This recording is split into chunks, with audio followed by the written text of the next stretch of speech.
Vice popote ulipo, naomba uweze kukuja so that you can officially open the ceremony and welcome remarks.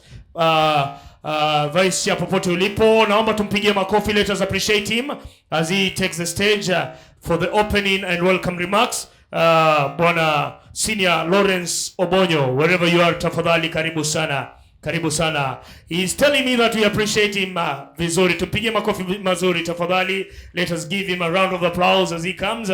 Yes, for the welcome remarks. Karibu sana Senior Lawrence Obonyo. Karibu sana, utukaribishe. Now you also appoint who is going to officially open the ceremony with a word of prayer. Karibu. Good evening everyone. Good evening. Watu ni njama ni nini? Wale wako huko nyuma niwevie ni tafadhali. Upande wa kitchen kule wale wana njaa zaidi. Wale watu wa kupiga picha bwana waziri, wave tafadhali. Now, it's a pleasure to have all of you here. Our learned judges, our CM, karibuni sana. It's a pleasure having all of you. Let us all settle down. Tunaona watu wale wanatafuta. Senior Ananda, karibuni sana. Please have some seat. Yes. Now, at this moment, I would wish to humbly request everyone to give us a ear so that we can have our opening prayers from our very good guest and someone who is also an aspirant. We would wish to invite our very own Senior Kanjama SC akuje atuombee, atuweke kwa maombi tafadhali. Mpigieni makofi.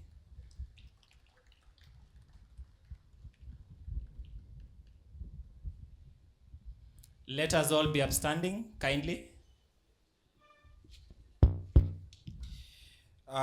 Let's bow our heads and believe and pray. Dear Father, we come before you this evening with praise and thanksgiving. We give you thanks for our gift of life, for the gift of one another, for the gift of our profession. We praise you for who you are, and as we prepare to spend these hours together in the company of colleagues, we ask you to watch over us. Let the music, the conversation, the meals, and everything that you are to engage in be blessed and be to your glory. In Jesus' name we pray. Asanteni, please let's have our seats. Just in a bit. Thank you, DJ. Thank you. We can be upstanding for the next session, which is the national anthem. It's also a continuation of a prayer. Kindly, let's all be upstanding.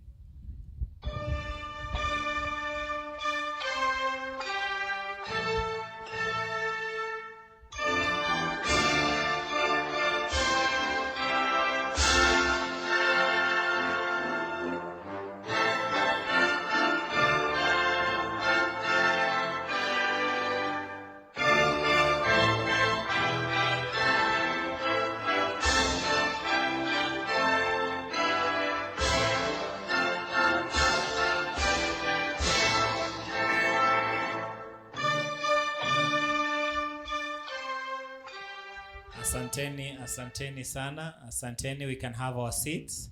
Who is not happy to be here? Who is happy to be here? Mikono juu tafadhali, wale wako happy kuwa hapa. And who is ready to start the program? Program tunaanza na kuongea, kisha tutakula, alafu baada ya hapo ndio tutaendelea.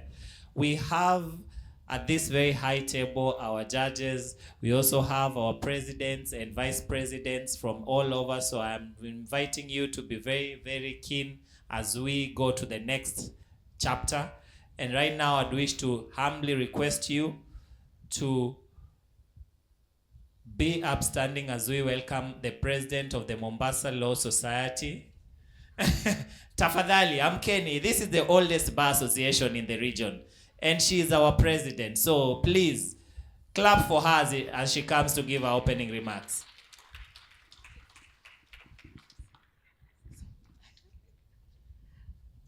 That was completely unnecessary. Good evening, everyone. So I was really expecting my vice chair to lay down all the protocol. But in that case, since he said there's a table of judges and a table of presidents and vice presidents, that shall be our protocol for tonight.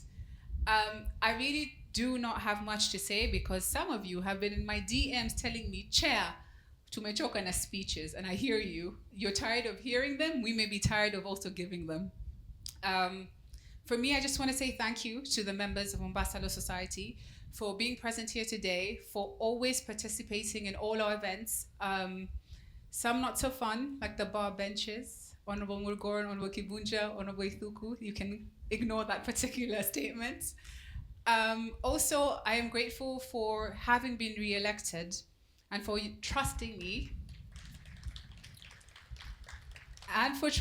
to lead you for a second term. I would also love to thank the judiciary. We have worked extremely well together. We have formed great relationships, and as we continue forward, I am sure that we'll continue to create an environment that will allow our members to practice. I would like to thank my council. They have done a fantastic job for today. We have a long way to go, 2 years that is, but I know we shall be doing well. I'd like to thank my former council. They have just finished their term. Yes, we can clap, guys, it's okay. And lastly, I would like to thank the friends, the ones that I've always had, the ones that I have made in this year alone. I would like to thank our president, Faith Odhiambo. This one you must really, really clap for, guys. Her vice president, Maura Kabata, her entire council, they have literally held my hand and made sure that whatever issues we have as Mombasa Law Society are addressed. I also thank Ramadan, the president of East Africa Law Society. Hey. And I'd like to thank the vice president of East Africa Law Society, Masood. Without that table there holding my hand, I think we would not have elected me for a second term, I assure you, if the decisions were only mine. With that, please enjoy your evening. I thank you very much for showing up, and we shall be having dinner soon. Asanteni and karibuni.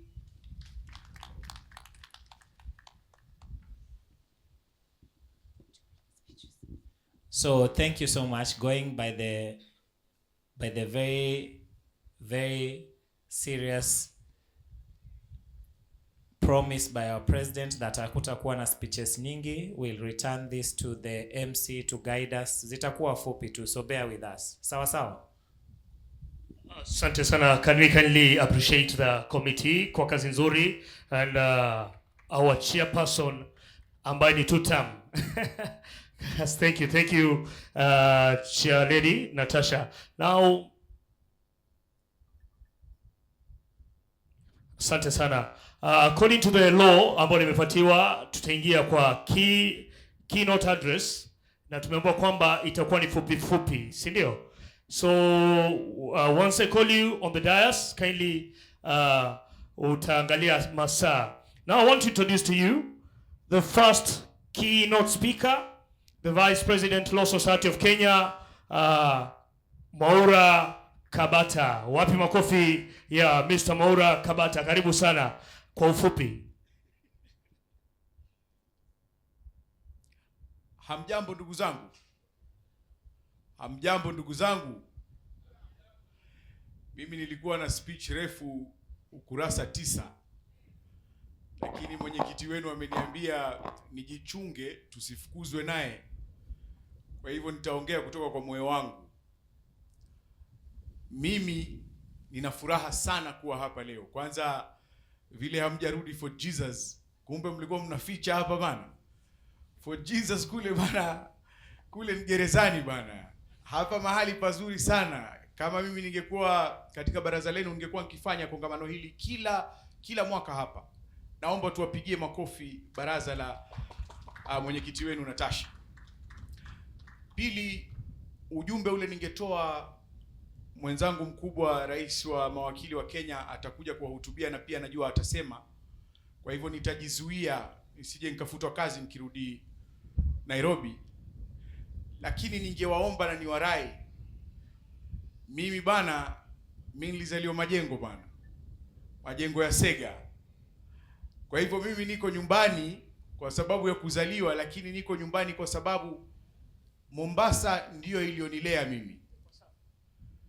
Kwa kipindi ambacho tunaenda cha kura, mimi kama naibu rais mlinipatia kazi na mlinipatia imani ya kuwakilisha kama naibu rais. Mimi nitakuja kuwaomba kiti cha rais mwaka wa 2026 2028. Na nina imani kwamba tutatembea pamoja na tutasaidiana, tutafanya chama chetu cha mawakili kuwa imara. Lakini nina jambo nataka kuwaambia, kwa sababu sasa hivi muda wa siasa, maembe huwa ya msimu. Sisi kina nazi mwaka mzima tupo bwana, au sio? Na waombea jioni njema, tufurahikieni. Chakula kitamu kiko hapa, na pia naona uji umeandaliwa pale kando. Mimi niliacha uji, siku hizi niko na Mwenyezi Mungu bwana. Asanteni, nawapenda sana, na pia kama sitawaambia muwe na likizo njema. Merry Christmas, Happy New Year. I love you all. Asante sana. Umetuambia kwamba nazi ni za kila msimu, si ndio? Kumbuka kwamba tuko chini ya minazi, kuwa careful tafadhali. Asante sana Bwana Maura. Thank you. Next ni the Vice President East Africa Law Society, Bwana Masud Salim, popote ulipo. Can you appreciate him tafadhali? Let us appreciate him. Nazi ziko kila msimu na nimeona. Karibu sana Bwana Masud. That was a surprise. Habari za jioni. Na kuleteni salamu nyingi kutoka ELS, lakini boss wa ELS, rais wa ELS yupo, atasema kwa niaba ya ELS. Lakini nakuleteni salamu za upendo kutoka visiwa vya marashi ya karafuu vya Zanzibar. Na kabla sijasahau, AGM ya ELS mwakani itakuwa Zanzibar. Karibuni sana Zanzibar. Ni dakika 45 kwa ndege, dakika 20 kwa naweza kuogelea kama mimi, anaweza kafika Pemba hapo. Na salamu nyingine, sikuja kuwaibia ocean yenu. Bahari hii ni yetu sote, ni urithi wetu sote, na tunashare baina ya nyinyi na sisi. Niwashukuru kwa namna ya pekee, hasa mwenyekiti mahiri, mwenyekiti imara na council yake kwa kazi nzuri na kwa kutukaribisha. Endeleeni kuwaamini ili waweze kupeleka Mombasa Law Society mbali zaidi, na tushirikiane kati ya Mombasa, Zanzibar na Afrika Mashariki. Palisemwa hapa kwamba sio usiku wa speech au speeches, na mimi naturally sipendi speech refu. Napendelea kutoa story, kwa sababu ELS mandate yetu ni rule of law na integration. Nikupeni kisa kidogo sana. Mara ya mwisho nilipokuja Mombasa ilikuwa 2012. Nilikuja na mama yangu mzazi. Mama yangu mzazi ni Mkongo, so mimi ni mwana Afrika Mashariki kindakindaki. Baba Mzanzibari, mama Mkongo. tulikuja Mombasa kwa sababu ili arenew kibali chake cha ukaazi Zanzibar, ilibidi atoke nje alafu arudi tena ndani. Mpakani, kwa Kiswahili cha Kibongo, mpakani pale Lungalunga, vijana wakamzingua kidogo. Akasema, hii batu ya Kenya hii iko mubaya hii. Sitakuyaka Kenya tena. Amekasirika, akasema harudi Kenya tena. Lakini tulipofika Diani, tunahangaika sasa kupiga simu mwenyeji wetu aje atupokee. Tulitaka kununua zile scratch card. Sijui kama Gen Z mnazikumbuka, lakini zamani ilikuwa zile za kuscratch.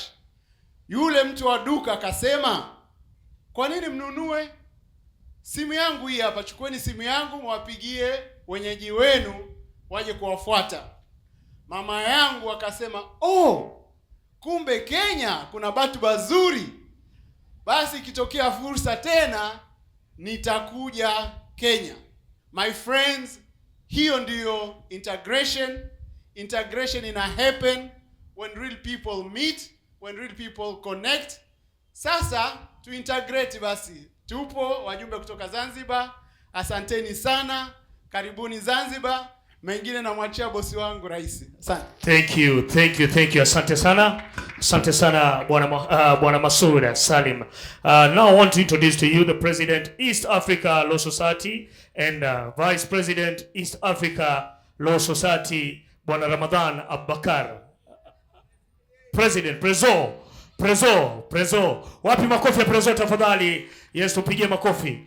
Yes. Hiyo makofi inanionyesha wewe ni 2 term. Wewe si 1 term. Karibu. Thank you. When I say may peace be with you, you respond by saying and also with you.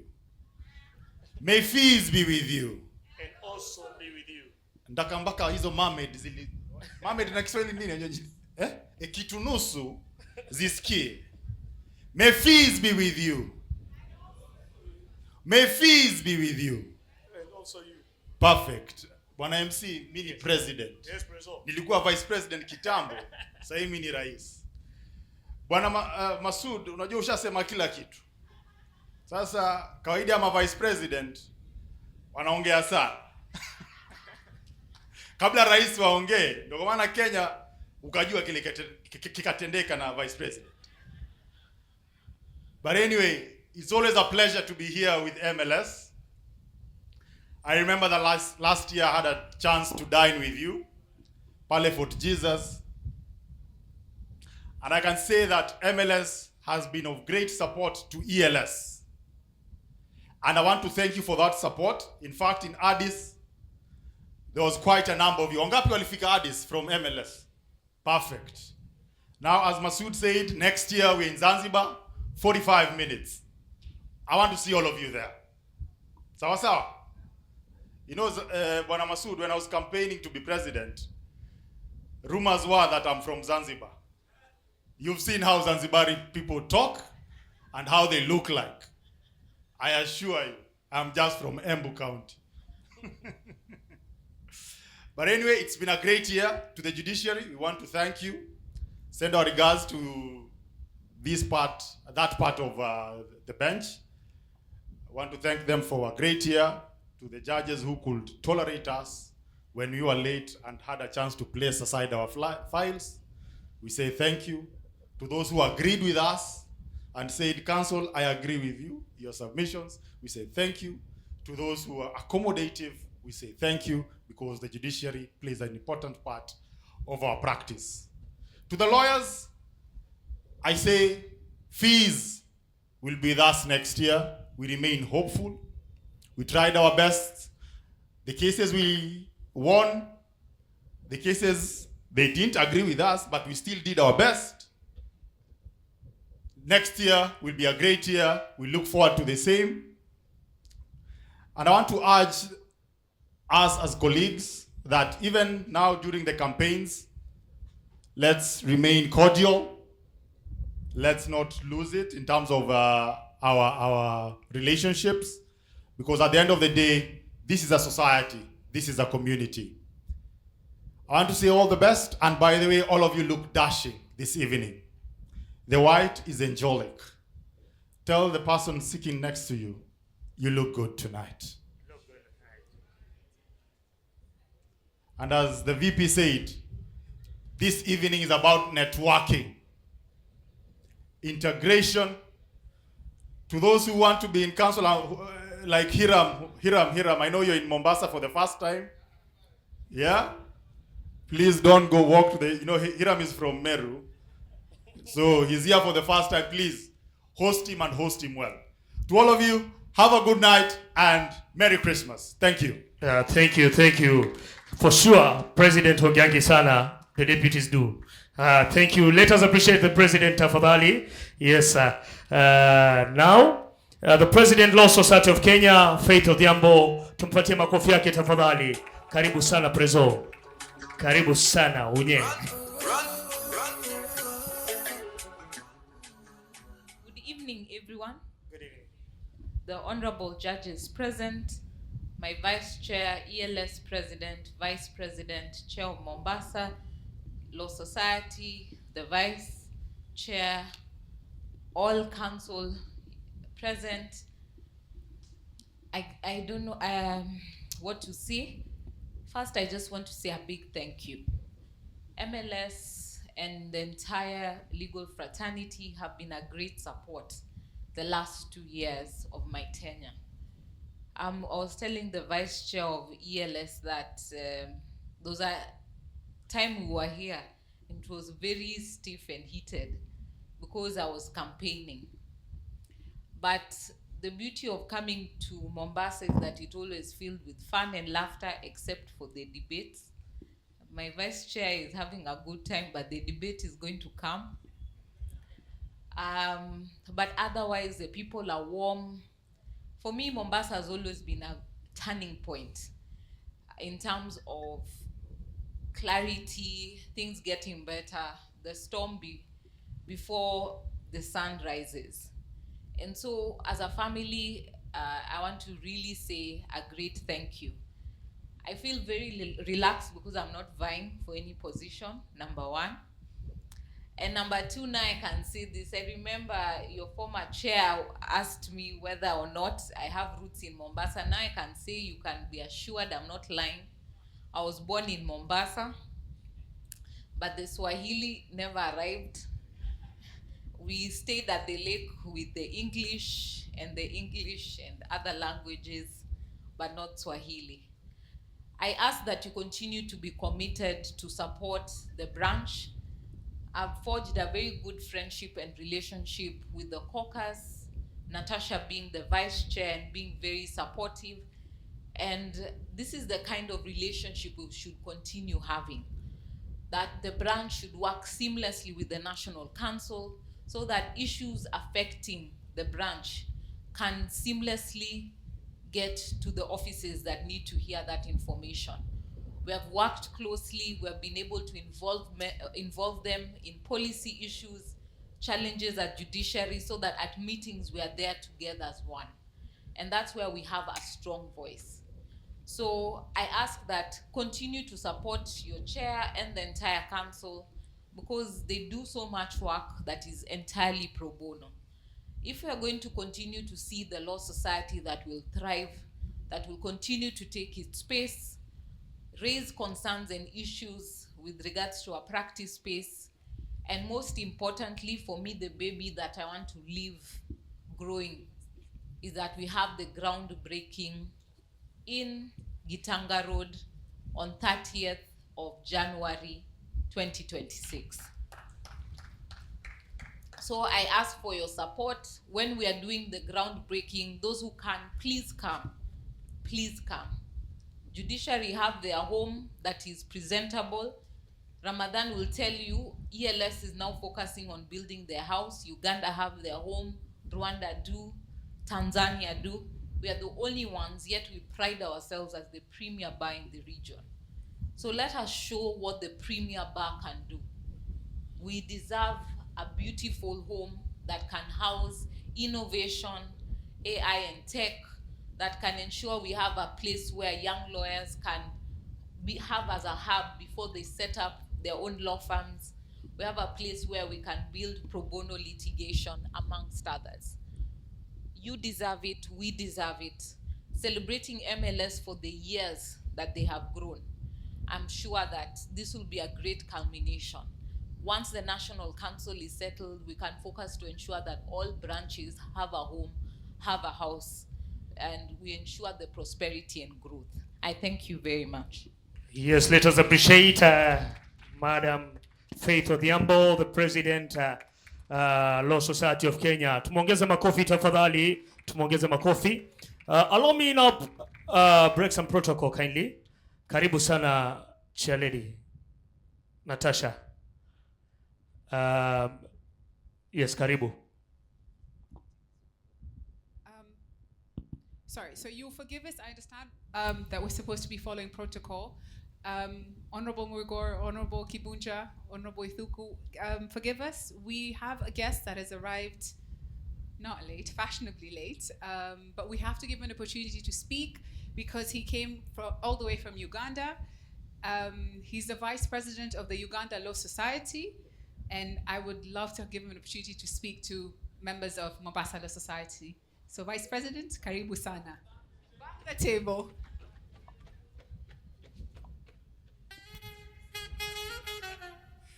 Thank you, Natasha. Ujambo.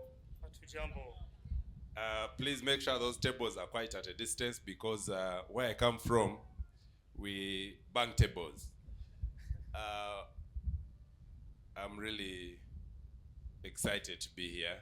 Allow me to observe the protocol as has already been laid. I see very senior, interesting people in the house. My name is Asime Anthony. I'm the Vice President of the Uganda Law Society.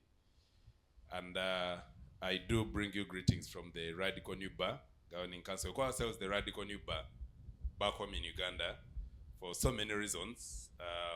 And because of the approach, I do extend our appreciation to the Mombasa Bar, Natasha particularly, for inviting us as the Uganda Law Society to be part of this amazing occasion. I think in the recent past I'm almost becoming Kenyan because I've particularly been with the LSK at each and every event and activity. Faith Odhiambo here. I usually refer to Faith and Natasha as twin sisters because I seem not to separate the two every time they're together. And their guiding star, Rama, the president, ELS. But I'm really excited to be here. It's my first time to come to Mombasa. I've always heard about Mombasa, and when this invitation came through, I felt I must be here. I must represent. What you people are doing here in Kenya, Mombasa, I must say is commendable. Back home, we use the LSK as, you know, we keep referring to LSK. See what's happening in Kenya. What LSK is doing is what we want to do. It's like precedent. You said precedent for us, and we usually refer to what's happening here. I believe this gathering really is not just about gathering as lawyers, as members of the bar. Just a few days ago, we had, we've been talking about mental health. I think lawyers were so unlucky that we shoulder each and every person's problems. From morning to evening, Monday to Monday, you're listening to problems, going to court, solving problems. You can easily get a mental breakdown because at the end of the day, what you go back home with does not only affect you mentally, but also physically. So having, events like these ones, winding up the year in such a stylish way, also, I believe is a vision, is, an initiative that is commendable because at the end of the day, it's good for our mental health to connect and join and, celebrate differently outside, the courtroom, the offices. So I really do, again, commend the leadership here for coming up with such a great idea. I think I'm also copying things. The last time I attended an event in Kisumu, I think that was the AGM. I went back home and I told people I've learned. So now I'm learning from the best. So what I learn here, I go back home and implement. I only hope it is not copyright protected. So I love the White Party. I like what I see. And please don't be surprised when you see this, reflecting similarly back home. But I know today is not a day for speaking and talking a lot. It's a day of celebration, celebrating what you've achieved throughout the year. And, I'm also ready to rub shoulders with new faces. I've also seen some of my classmates. I'm surprised that we have people who are practicing here from back home in Uganda. And it's really an exciting evening for me. So once again, thank you very much, Natasha. Thank you very much, LSK. And I wish all of you the best of the night. Thank you. Thank you. Thank you. Tumongezeni makofi mazuri. Actually is the one mwenye ametoka mbali sana, Kampala, Uganda. Tumuongeze makofi mazuri tafadhali. Tumuongeze makofi mazuri. Yeah, let's show him some love from Kenya. Now if I'm allowed, I can now continue the protocol, right? So next I want to introduce to you or welcome on stage Honorable Justice SM Kibunja. Wapi makofi ya Mr. Kibunja, Justice Kibunja. Karibu sana.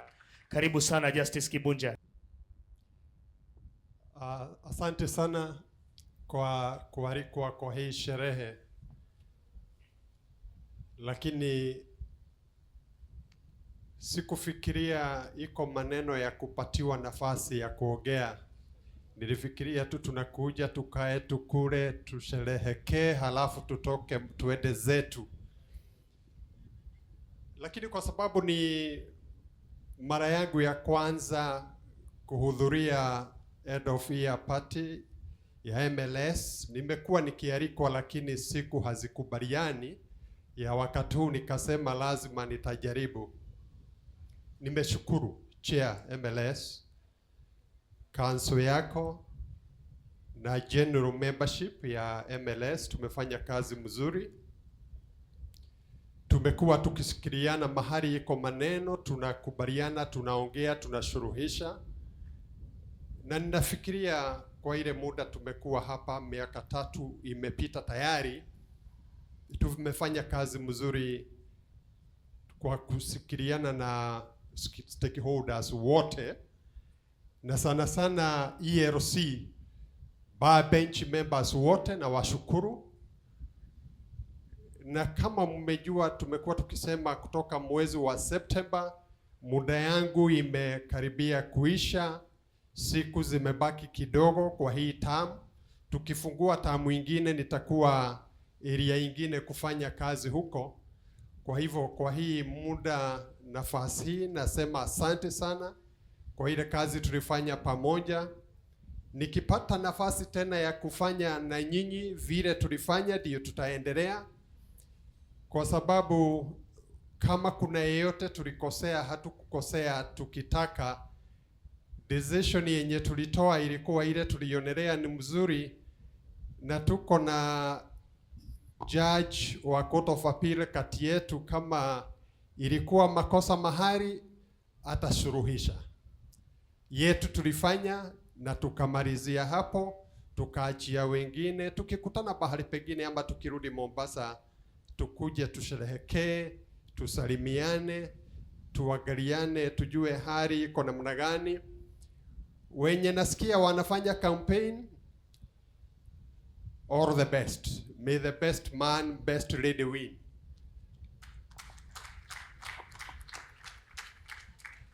Kwangu sitaki kuongezea zaidi, nataka tu kusema kwa sababu labda sitapata nafasi nyingine.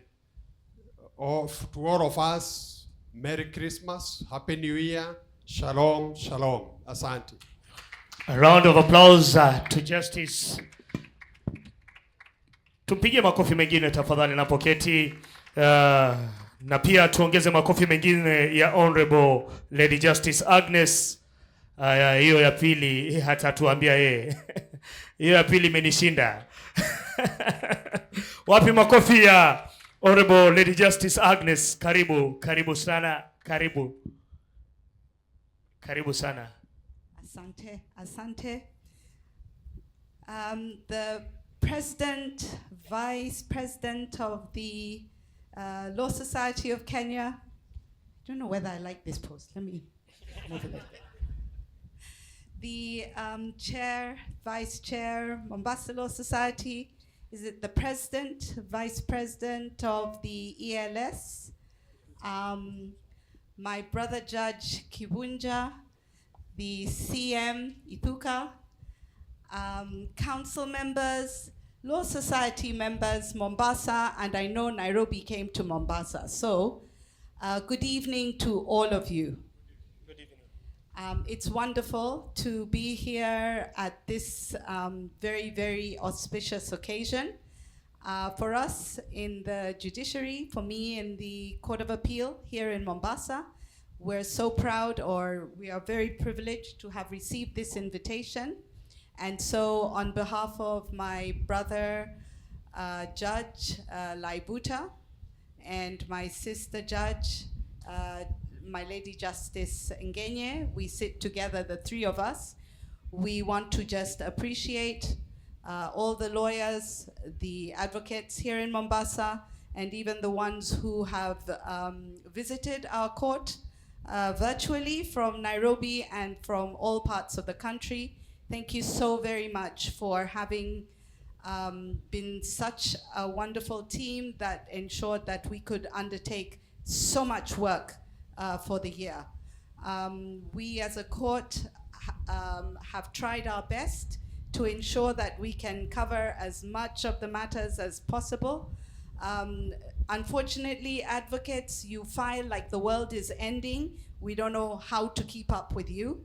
And that is why, from the judiciary's perspective, we have what we call the multi-door approach, which is to try and divert some of these matters to other areas, like alternative justice, arbitration, mediation, and so on. But for what we can say is the Court of Appeal, we've done a lot of work. Thank you so much for having just worked together with us. I always say that between the bar and the bench, we're just two sides of the same coin. We cannot do without each other, and therefore, if we're able to work well together, we're able to do justice to the people of Kenya and to the litigants whom we serve. So, hearty congratulations to all of you for all the good work that you have done. And I know that the year coming will be equally strenuous, inshallah. We will ensure to do our best to serve each and every one of you in the best way that we can.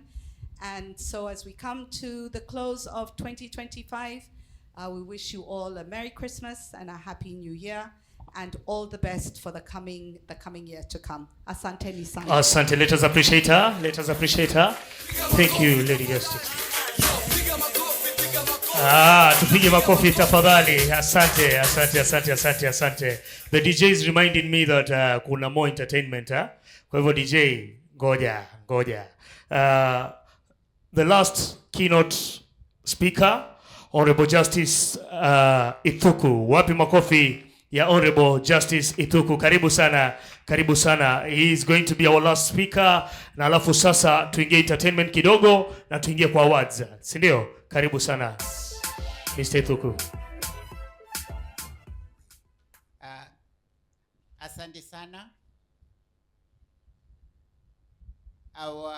Because I see many of people here are visitors from Nairobi.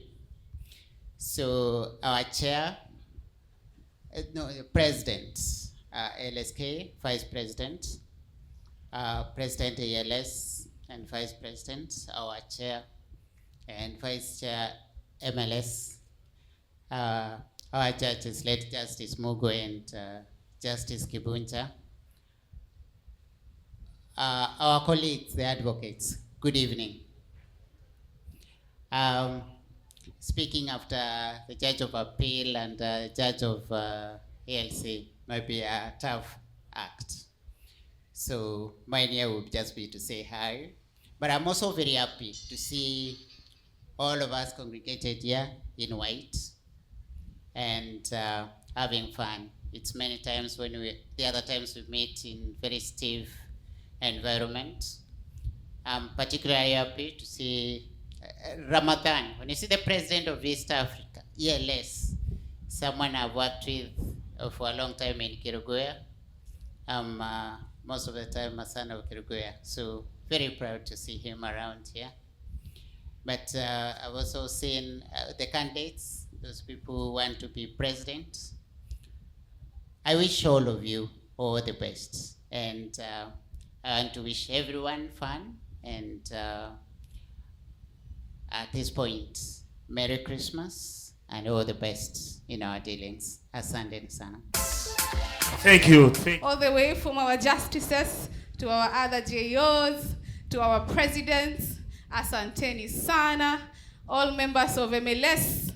I see all of you where you are, our seniors. Nawaona. Just, is that Mr. Anjawala? Is that, yo, sir. Odogu. Welcome, sir. I see all of you are here. We are truly pleased that you graced us. Is that Mr. Olo? Some of us are so dark.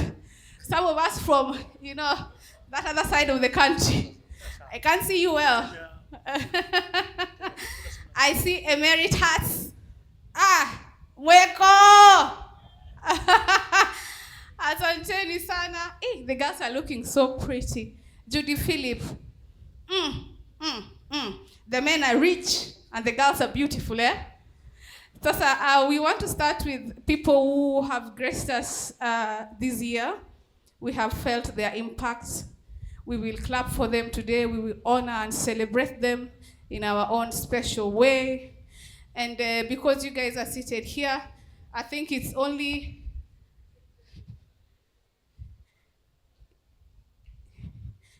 honorable that we start from up.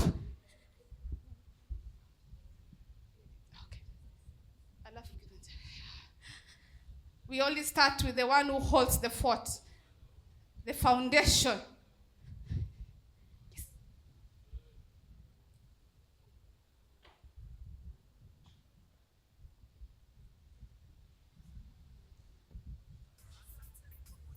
Thanks for coming. Asanteni kwa kuja. Thanks for coming.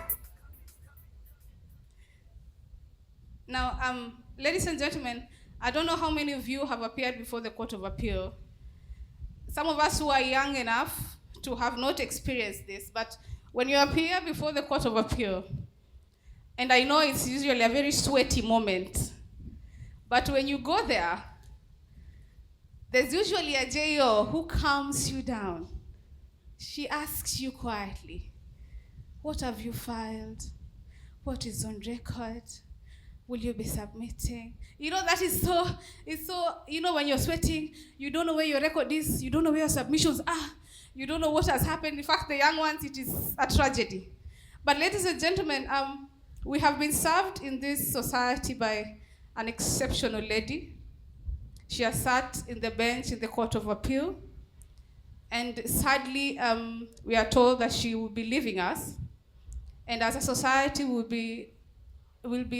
not be sad, because we know we have seen you work, we have seen you calm us down when we appear before you. You have served us with distinction. And so, ladies and gentlemen, before this night ends, could we kindly just rise up and honor this lady? She has done an exceptional job for the Coast Branch. She has done an exceptional job for Mombasa Law Society. She has done an exceptional job as an inspiration to all of us. Ladies and gentlemen, Justice Murgo.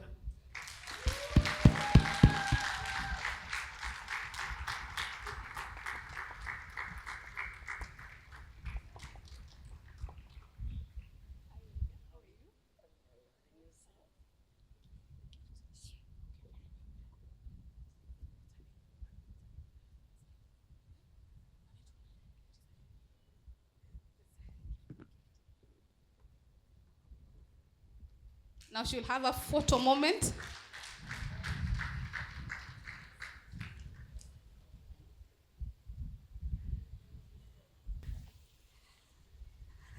Thank you so much. I feel so honored, so humbled.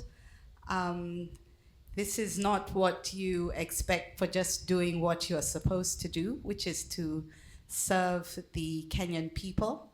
And I just want to appreciate all the advocates and the parties who have come before the court. Thank you so much for just honoring me in this way. We have a little bit more time here in Mombasa. We were to have actually decamped from here since September, but we're still waiting for new judges. So we hope that by the time they come and the musical chairs begins, we'll be off to our different locations and areas around the country. But sincere appreciation, Mombasa Law Society.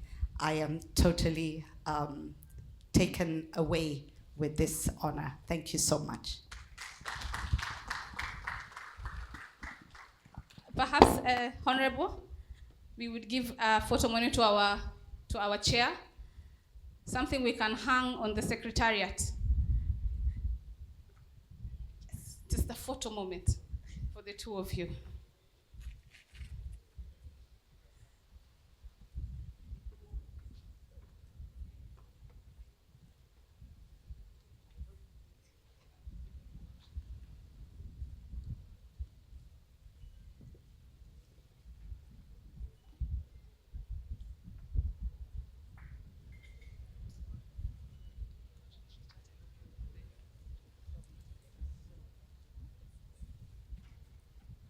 Thank you so much. Thank you so much for your service. Thank you so much for what you've offered us as a society. And we are truly honored and we are forever grateful. Ladies and gentlemen, and now on the next part, because I've appeared before him severally. Thank you so much. You can have your seat. Asanteni sana. But there will be a lot of standing today. So if you haven't been walking the whole year, ni hivo leo. Ladies and gentlemen, now, this is a bit sentimental to me for some reason because I have appeared before him.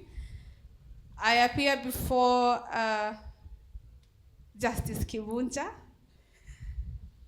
It's a bit sentimental, and some of us who practiced before the ELC would agree that he has done an excellent job serving us. He has done an excellent job guiding us. He has done an excellent job of being patient and extending mentions for submissions. We go and beg, he hears, and then he tells you, council will file and serve his submissions before, is it close of business? And then we don't. The next time, he still hears you. So the humor aside, we know that he is the legal mind that he has offered us, especially the ELC, and also in the station as practitioners here in Mombasa. We cannot have words, Justice Kibunja. We are truly grateful as a society. You have served us, and the only way we can return you is give you a small token, but we wish you all the best, blessings upon blessings. Where you go, bless them too, and extend their mention for submissions. We pray. But ladies and gentlemen, it will be lost on me if we do not rise up and honor this great man of the law, a fantastic practitioner, a man who has shown us patience and so much indulgence. And rightfully so, because he goes by the law, he does what is right, and he speaks what is right. Help me rise up. Kindly rise up. Kindly rise up, all of us, to honor this gentleman who has done us very well. Ladies and gentlemen, Honorable Justice Kibunja.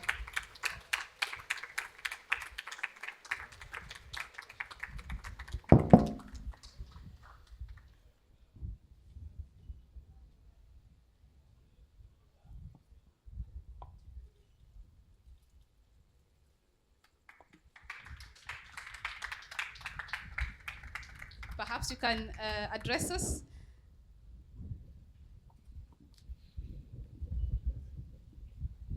Colleagues, I thought I had said what I said earlier on. I didn't know that I would be called upon to come back here for this appreciation. Mine is to thank you on behalf of the ELC Mombasa, is to thank you for your cooperation. You know we have done much in the 3 years that we have been working together. The judges could not do it alone.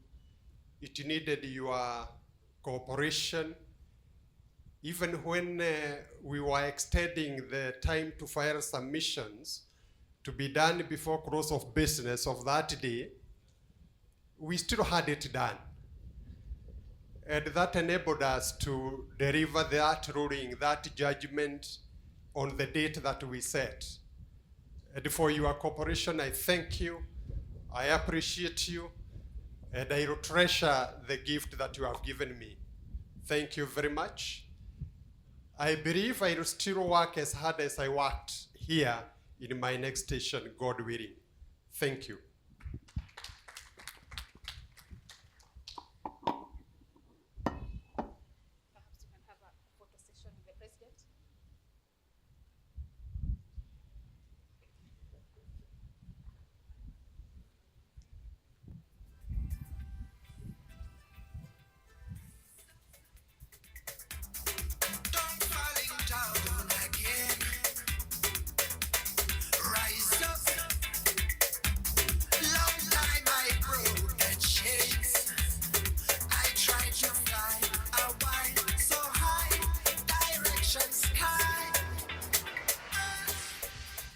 Thank you so much, Chair and Justice Kibunja.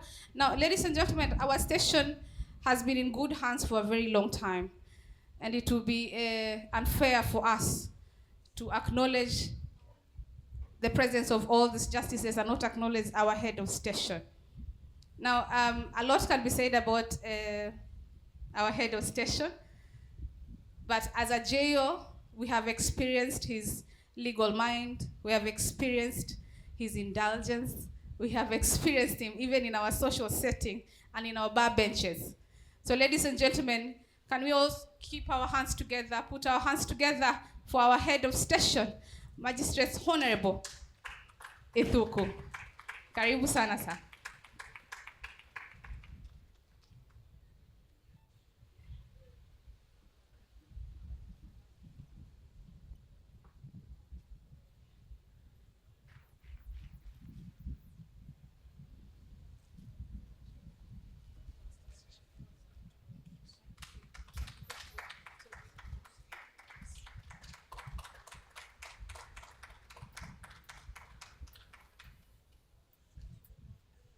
Thank you so much. Perhaps you want to address us? Yes, yes. I think all I can say is thank you, and I'm not leaving. I'll be here for a while with you, but I must appreciate the way we've worked. It's now 2 years since I came, and I can tell you, especially MLS people know, that when I was told that I'm coming to Mombasa, I almost left judiciary because you had a reputation then, but we're very good. Thank you very much.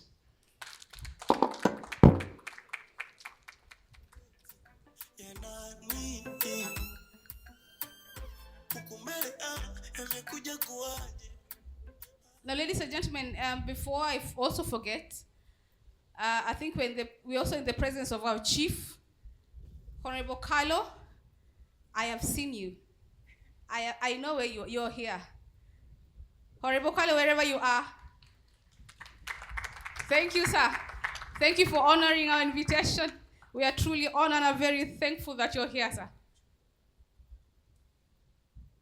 Now, ladies and gentlemen,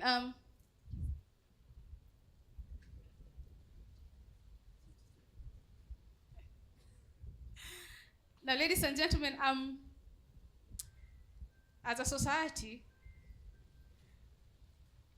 we have been held together.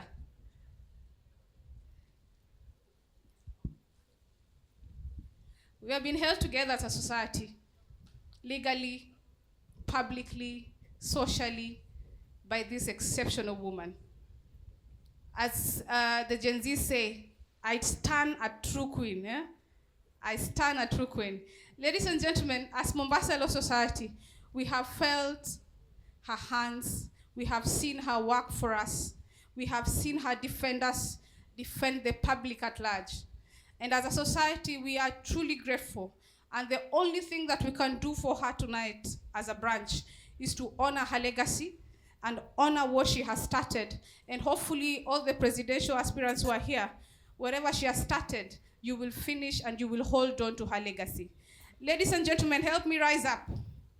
Let the bar rise up for this exceptional woman, this exceptional legal practitioner, a trailblazer,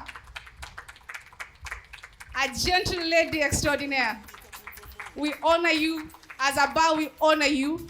We will remember you. Society of Kenya. A true queen, Faith Odhiambo. I need you in my life. I'm trying to find me a wife. And you look just like her type. You look like just my type. Swear this love is first sight. Cause you are such a beautiful woman. Woman. Woman. Could you be my only woman? Woman.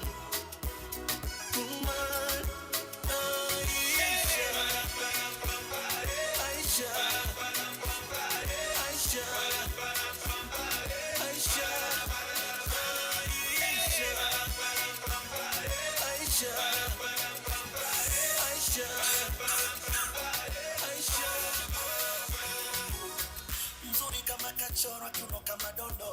I'm like my, oh my.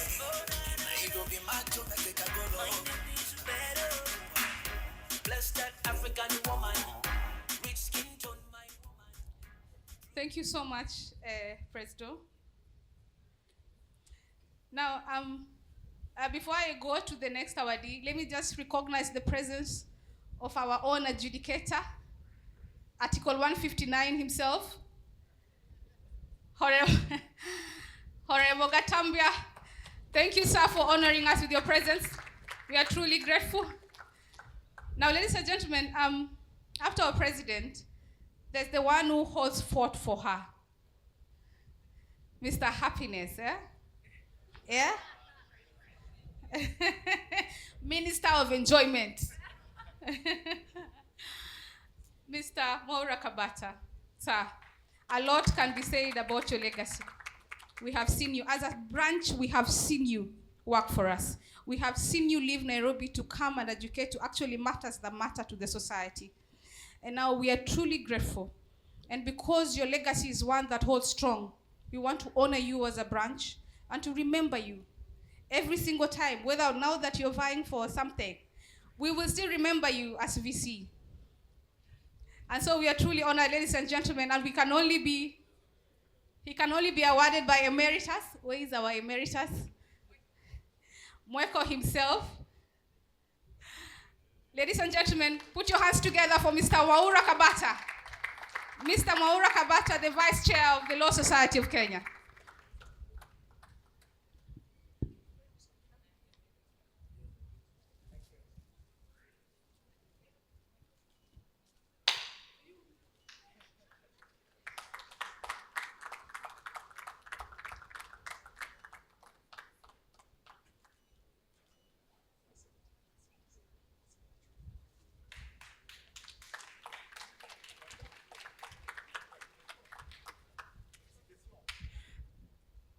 Thank you so much.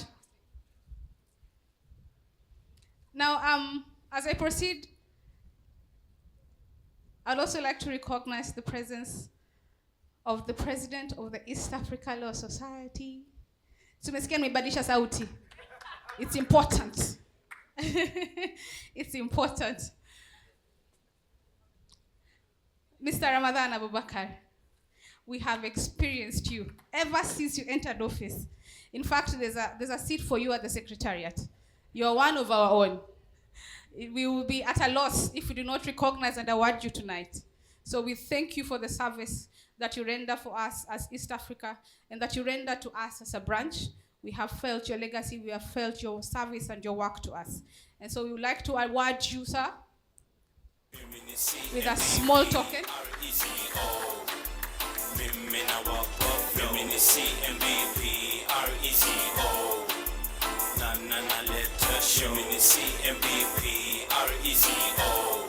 Now a bigger rough, rugged and raw. MVP, RECO. Now I kill it shut 25PRECZO. A year in the game now, nimefanya big things, nimefanya mambo. 2004 I loaded my ammo. Na sasa ni wakati wa war, sio mchezo ma MC. Thank you so much, President Ramadan. We are truly honored. Now he has also come with his vice chair, vice president. Titles are important, eh? He has also come with his vice president all the way from Zanzibar. And I think this is not the first time we are seeing him here. But sir, we are truly honored that you took the time and the effort to come here to celebrate with us. And as a branch, we would like to honor you with a small token. If you'll accept it, we'll gift it to you. Ladies and gentlemen, the Vice President of East Africa Law Society, Mr. Maulid.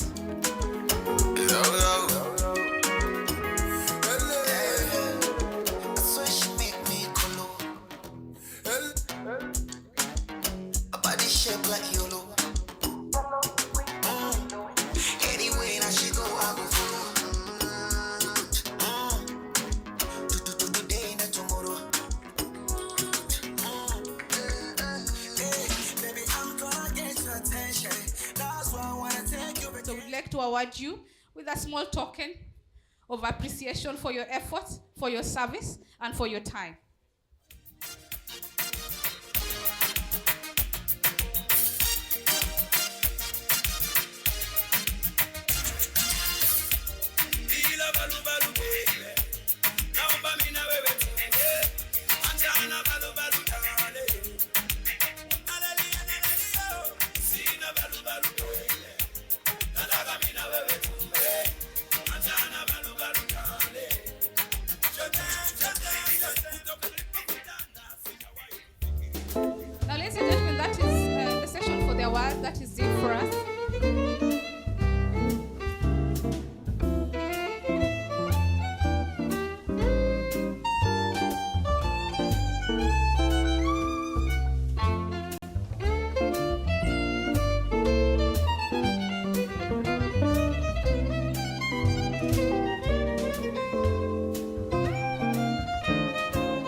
aspirants. If some of them at the queue, maybe they can be given priority so that they can eat as they they make their way up here. Titus Mukanzi, we can see you. Hiram, Abna, Zulfa, Oyo, Godric, Senior Council, both Senior Council Wanyama, Senior Council Kanjama.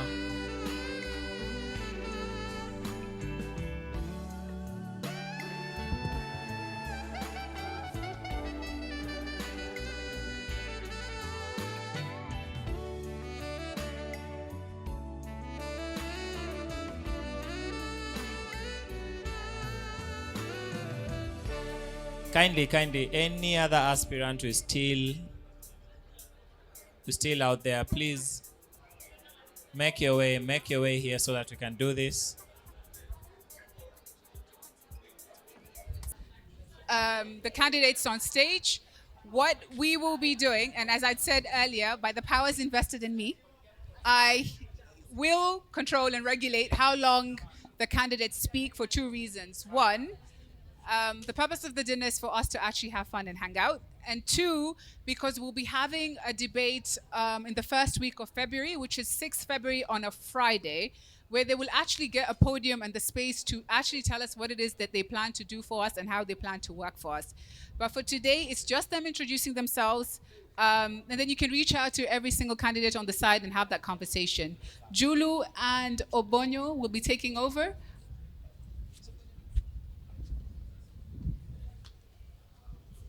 DJ, unaisabu dakika tafadhali. Wakienda over, unazima mic.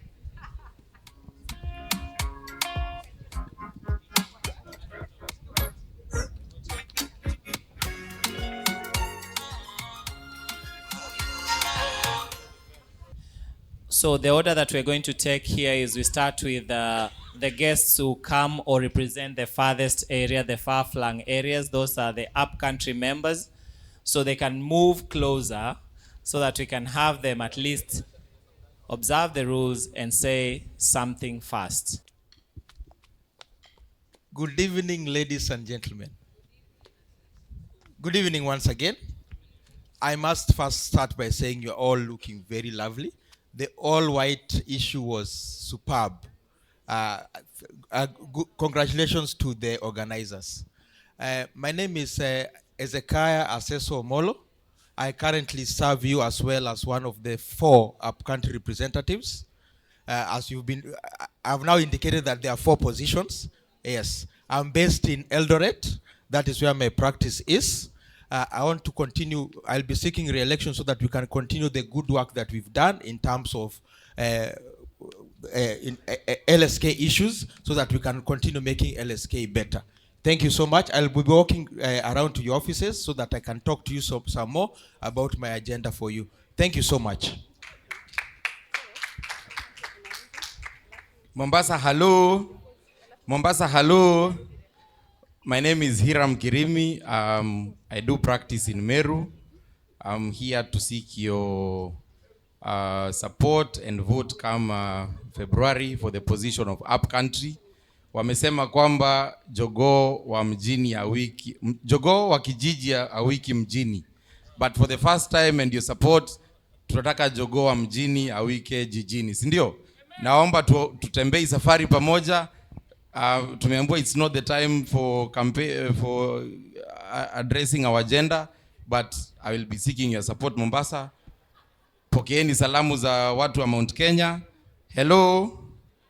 So asanteni sana. I'll be coming to your offices and on February tutakuja to address our agenda. Asanteni. Thank you. Keep it that way. Keep it that way. Hamjambo Mombasa. Kwa majina naitwa Bwana Godric Okelo. Natoka mji wa Kisumu. Naomba kuwa mwakilishi wenyu wa nchi ya ndani. Up country. Wenye yes.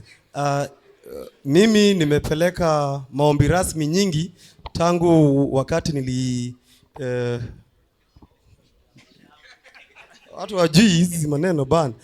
Maombi rasmi nimepeleka tangu nimekuwa wakili tangu wakati wa Allen Wayaki, Nelson Havi, Theuri na Madam Faith. Na naomba bado niko na maombi rasmi 20 zimebaki. Naomba mnipigie kura niingie huko ndani sasa niyatekeleze. Asanteni sana na nawatakia sikukuu njema. Asante. Thank you, thank you. Next, Kachapin. Yeah, good evening. Tusalimiana hivi. Yes, my name is Kevin Kachapin from I practice in Kapenguria. I am also the chair Kapenguria chapter. I've come all the way from Kapenguria, which is more than 1,000 kilometers. So when I was seated there, I was saying, if these people don't vote for me, and I've come all the way from Kapenguria, I'll report you to God. And God will not forgive you. So I'll not promise much. There are a lot of things we are going to do for you. We are seeking these positions not to be your bosses, but to be your servants. What I would like to beseech you, members of this noble profession, that please do not vote based on tribal lines. Because some of us, if you do that, some of us will not have any chance. We will have only perhaps 2 votes.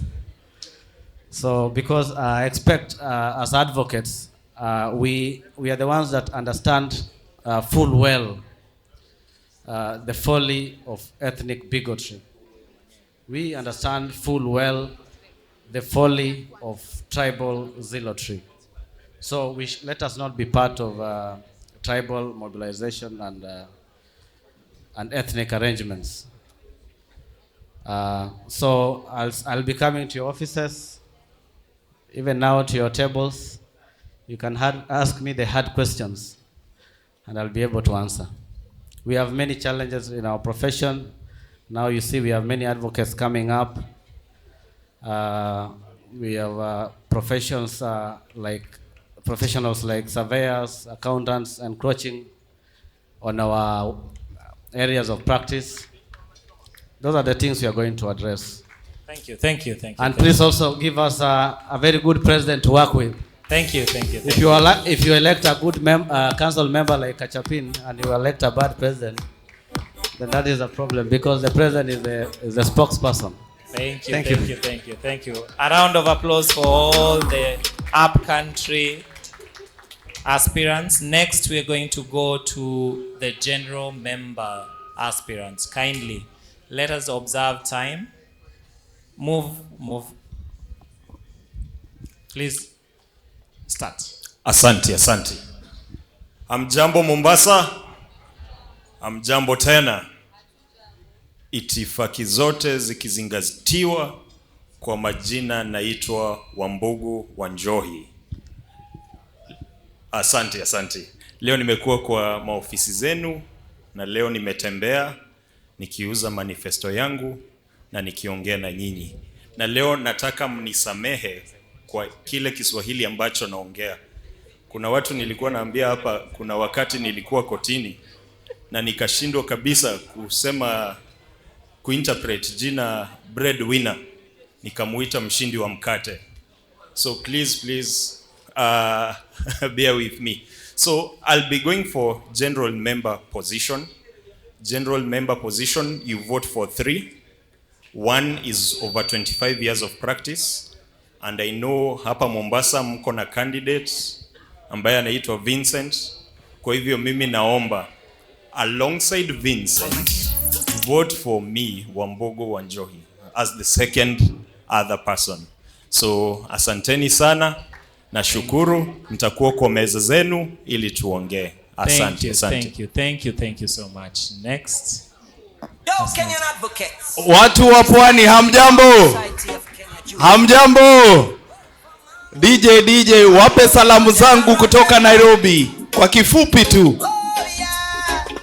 Mimi ni From the court to the streets, he's defending your rights. Asante. Standing tall, fearless, shining so bright. Asante. He opens the way. Asante DJ. Kwa majina ni Abner Collins Mango, the low hanging fruit. Ile embedodo ambalo lipo mchangani. Na nimekuja na habari njema kwa sababu nimejitolea kuwasimamia katika ile kiti ya general member. Na mimi nina majambo mawili ya kuambia.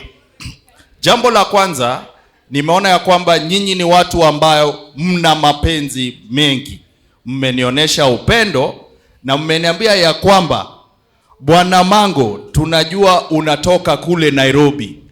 Kule Nairobi kuna majoka, kuna majibwa, kuna mafedheli, kuna mabeberu. Tafadhali shika kijana wetu mkono. Shika kijana wetu Vincent mkono, muoneshe mambo pale Nairobi. Na mimi nasema hivi, nitatembea naye, tutakanyaga hayo majibwa, tutakanyaga hao mabeberu, na tutahakisha ya kwamba Law Society of Kenya pale kwa general member tutaweza kuwakilisha. Abner Collins Mango, low hanging fruit. Asante. Next. Hamjamboni nyote. Kwa majina ni Yashim Butende. I vie for general member seat. I seek for your support, your vote, and your prayer when the date comes. Asanteni. Thank you. Short and precise. Let us emulate him as we move on. Joey! Bas. Mimi ndio naitwa incoming.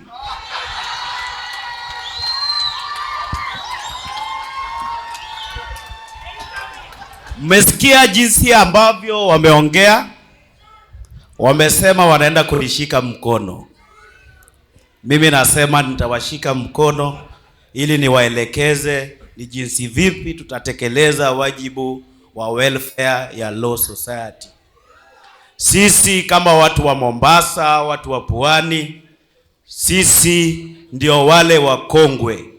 Kwa lugha ya Ufaransa, sisi ndio nyithindo madongo. Sisi ndio tunatoka wa kwanza. Najua wengi wajui Mombasa Law Society ilianza 1911. Law Society ilianza 1948. So torchbearer is only going to be Vincent Omondi Otieno. Thank you. Kwa hivyo navai kiti ya general member. Nasikia mwandani wangu Obonyo akisema asante. Mnaweza ona kofia tumevaa pamoja, tulitoka nayo Kango Kajaramogi. Na hii ndio source of power. Hakikisha tumeingia pale tukafanya kazi kutekeleza wajibu wenu. Asanteni. Thank you.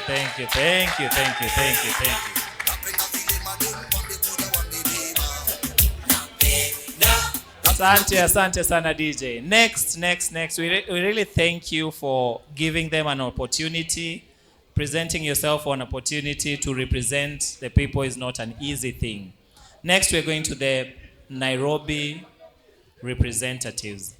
Can we have the aspirants move forward kindly? Give them a round of applause. Mombasa, hello. Mi naitwa Effie Sheila Achieng. Mimi ndio ule Effie Sheila Achieng. Pale Nairobi wananiita mama welfare. Lakini hapa Mombasa tumefanya kazi pamoja. Mmekuja Nairobi tukafanya walks, tukafanya gym sessions, tumefanya webinars pamoja. Welfare is not just something we talk about. It's something we live as leaders. It's something we prioritize, it's something we actualize. Naomba kura zenu tuendeleze ile branch partnerships venye tumefanya. I am vying for the position of Nairobi representative. Naomba kura, naomba support, naomba maombi, naomba goodwill yenu. Mungu awabariki. Asante sana. Thank you, thank you, thank you. Next.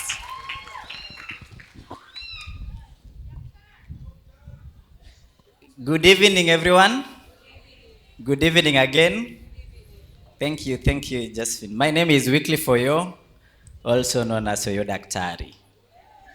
I only have two things to say this evening. The first one is that I've been at a council meeting.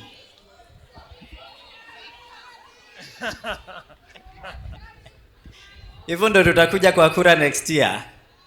Unajua wananiambia niongee Kiswahili, nilikuwa pale penye makao, penye nimepata makao. Wakaniambia karibu si twala. Nikawaambia tuwaleni tu, mimi nitatwala saa zingine.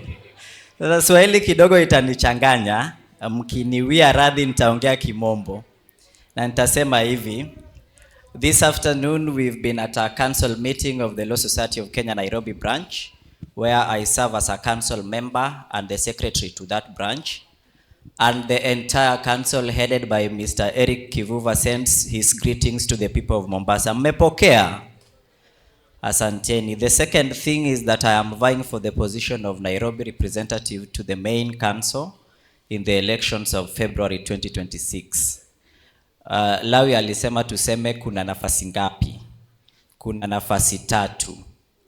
Na venye dadangu Efi amesema, we've worked at the branch council, and it is our belief, and personally it is my belief, that one of the biggest things we need in the Law Society of Kenya is to strengthen the branches.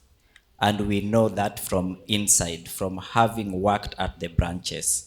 So please vote for me when you see my name at the ballot next time. It's very hard to find an Oyo in this profession. Itakuwa tu moja. Wycliffe Oyo for Nairobi representative to the main council. May we enjoy the evening. Thank you. Is there any other member for that position? None. So next we want to get to the Coast Rep representative. A round of applause. Honestly, members, hata kabla wanze kuongea, this is homegrown.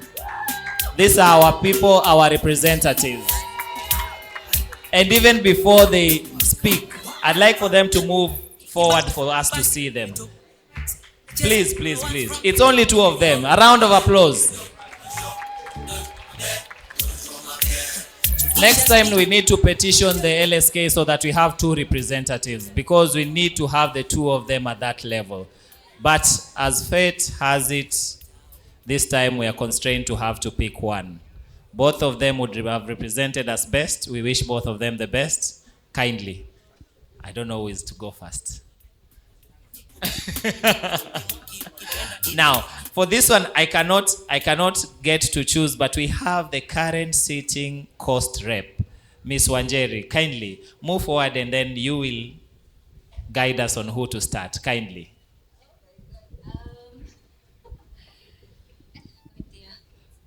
Who's senior between the 2 of you? You're the senior, so the junior starts. Clap for her, please.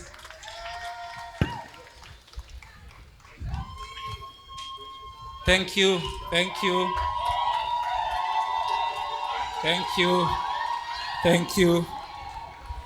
Mukanzi. Sijasikia vizuri. Mukanzi. Thank you so much. My name is Titus Mukanzi. I have been with you here as your council member, treasurer, and convener of the Sports and Recreation Committee.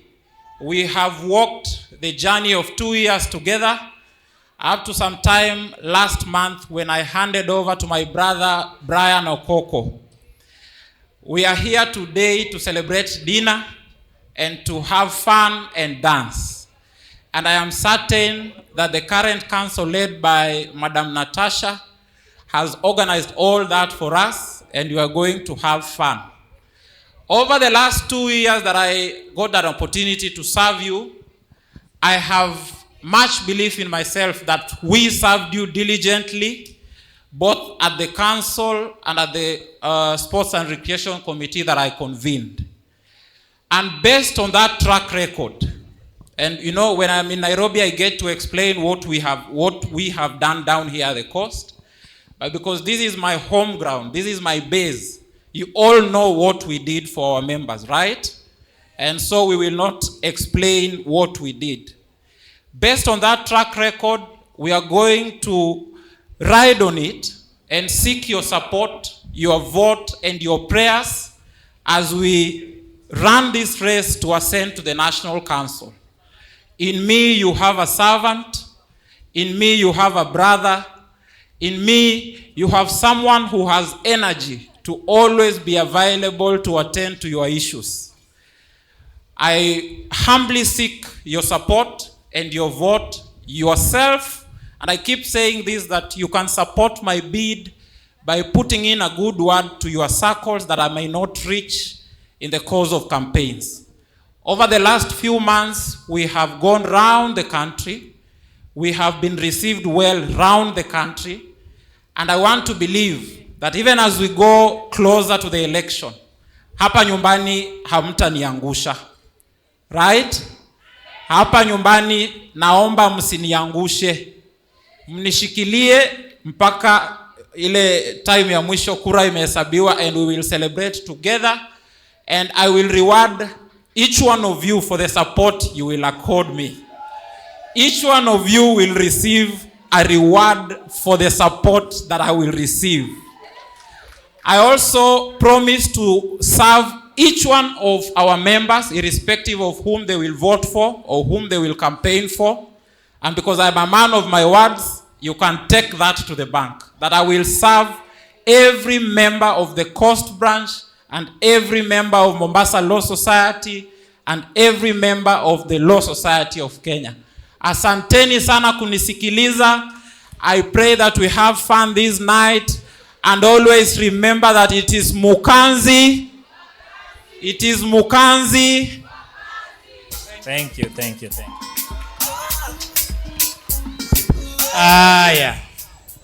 Aya. Watu wa Mombasa hamjambo. Hamjambo tena. Nilisikia ati hapa ni nyumbani. Nyumba iko na boma iko na nyumba ngapi? 2. Kuna nyumba ya mama mkubwa na kuna nyumba ya mama mdogo. Mimi naishi Malindi. Na nimekuja hapa leo kuwashukuru mawakili wenzangu wa hapa Mombasa kwa sababu mlinipea nafasi ya kuwahudumia kama naibu mwenyekiti kwa mihula 2. Nikafanya kazi na chairman Nyabena na nikafanya kazi na chairman Opulu. In fact, the last time nilikuwa hapa, tulikuwa tunampa taji chairman Opulu kwa kazi nzuri aliyofanya katika tawi la Pwani. Hiyo kazi ndio ile kazi nzuri niliyofanya tukiwa katika branch yetu ya LSK Coast Branch. Kwa sasa tunavyoongea, kwa account hiyo yenye Mukanzi amekuwa akilinda, tuliwacha milioni 7 ili LSK Coast Branch ijinunulie shamba na siku moja mjenge tukuwe na branch offices. That was our legacy during our time.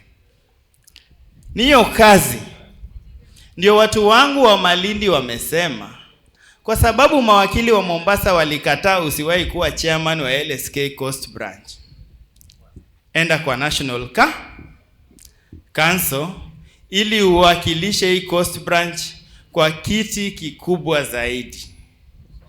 Na ndio maana nawaomba, kwa sababu ya jitihada niliyojitahidi kama vice chair wa hii branch, munipatie nafasi niwawakilishe katika LSK National Council kama Coast Representative. Kwa majina naitwa Conrad Atiang. Asanteni sana. Thank you. A round of applause kindly. We have 2 members going for that position. So far we've seen only 2 members. Next, I would wish to take this opportunity to invite the members who are going for the position of the Vice Chairperson, Law Society of Kenya. And who wants to go first? Okay. Oh, our host will start. Oh, yeah.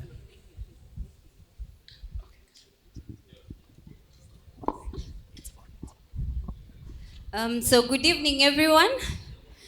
Good evening again. So my name is Wanjeri Elizabeth Wangui. I serve you in council as a coast representative. It's my pleasure to be here with you today.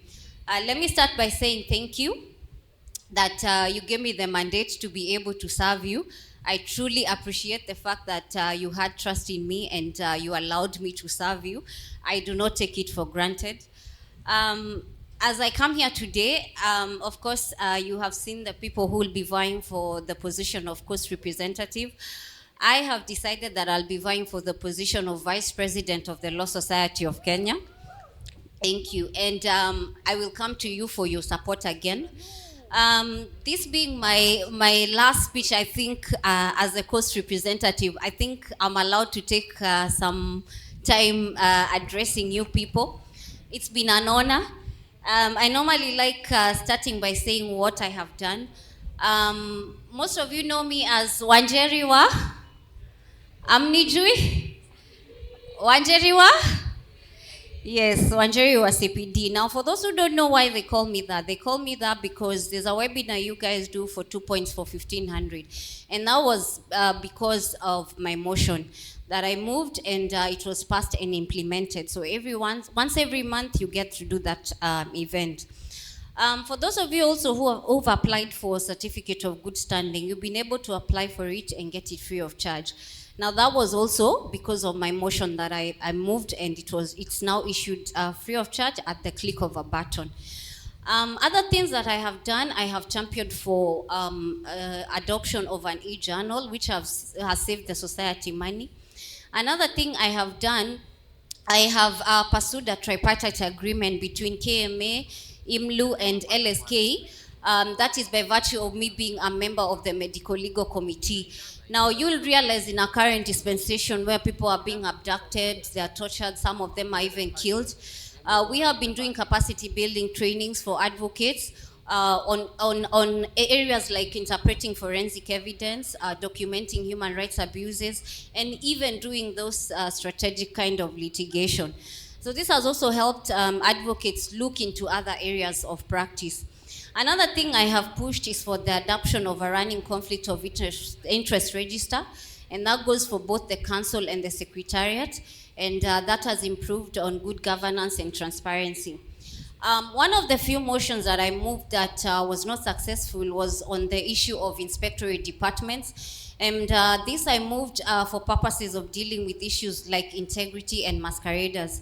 And my view has always been that this is an issue that should be dealt with by the branch. It still remains my view that these are issues that should be dealt with by the branch. And although it did not succeed, it opened the conversation around that issue and how we can get a lasting solution to that issue. So, simnaona mimi ni mchapa kazi. Simnaona nachapa kazi.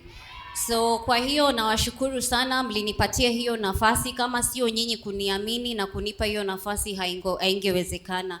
Kwa hiyo sasa katika kuja kwangu kuja leo mbele yenu nikiomba mnisupport niwe naibu wa rais wa chama cha mawakili. I urge you to look at my track record. Lastly, what I want to say is this is my home ground. And in as much as the rest of the country has embraced me, has accepted me, it will not mean anything to me if you do not support me and give me your support. And so I urge you, that you vote for me as a block. Give me your votes, because it will not only mean a lot to me, but it will give me the legitimacy. Like they always say, charity begins at home. Kwa hiyo naomba mnikumbuke na mkumbuke Wanjeri wa CPD, mtasahau kweli? Si waski? Asante sana. Thank you, thank you, thank you. Thank you. Sasa itifaki ikizingatiwa, kwa majina ni Teresia Wavinya Nicholas ama Tess. Sasa sisi watu wa bara Kiswahili imeishia hapo. Nikiendelea nitachoma, mwalimu wangu wa Kiswahili atakuja aseme nirudishe cheti changu. I currently serve you as a general member in the current council, and how have I enjoyed working with your branch, chaired by Ms. Natasha here. We've worked hand in hand as the devolution convener. I want to confirm what Conrad has said. Indeed, your branch is one of the richest branches. So if you want to purchase land, Madam Natasha, it is doable. Well, I will not deliver and bore you with so much, but 2 years ago, I came before you with humility. You supported me to be your general member. I have come again, and I'm asking you, please elevate me to be your next vice president so that your incoming Vincent can come and sit in as the next general member. Number 2, I have championed for several issues, including the motion that your chair, Natasha, filed in AGM this year to ensure, instead of you getting those hard copy magazines, as the devolution committee together with the caucus chair, we sat down and we saw the importance of bringing back that money to the branches. Also, it is during my tenure that we've been able to add 1 million to all branches as the devolution convener. Munanijuanga kama mamarat, hatujaacha kushika masqueraders. We went before the National Council. We were able to convince them. We trickled down arresting masqueraders and giving branches and chapters the budget. It is already approved. Makofi kidogo. So as I stand before you to become your next vice president, I just want to do one thing. It is not tenable to continue doing collections. Allow me to go serve you as the next vice president and fully structure welfare in all chapters, in all practice centers, just like we have done in Nakuru chapter, as we have done in Kakamega chapter, and as we did last month in Murang'a chapter. Kwa hayo mafupi, thank you very much, Teresia Wavinya Nicholas, your next vice president. Asante. Before I hand over, I know I don't practice in Mombasa, but anytime you needed help, you can ask your council. It was I who was flying all the way to come and help you sort your issues. So naomba, hiyo siku mkienda kwa ballot, pigieni mwenye anawafanyia kazi. Mwenye amewafanyia kazi those 2 years, si mwenye alifanya before. Because it is all about a good track record. Thank you.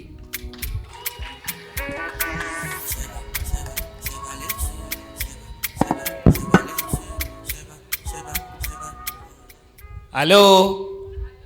Hello? Hayawi amekuwa. Now tumefikia kiti kile kikubwa. Wakurugenzi, songeni mbele kidogo. Munaona wakurugenzi, wapigieni makofi.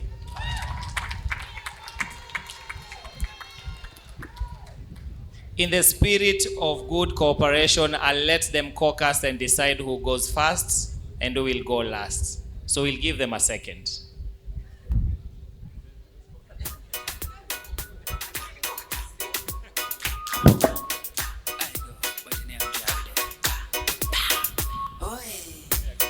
White smoke imeonekana, tumpigie makofi.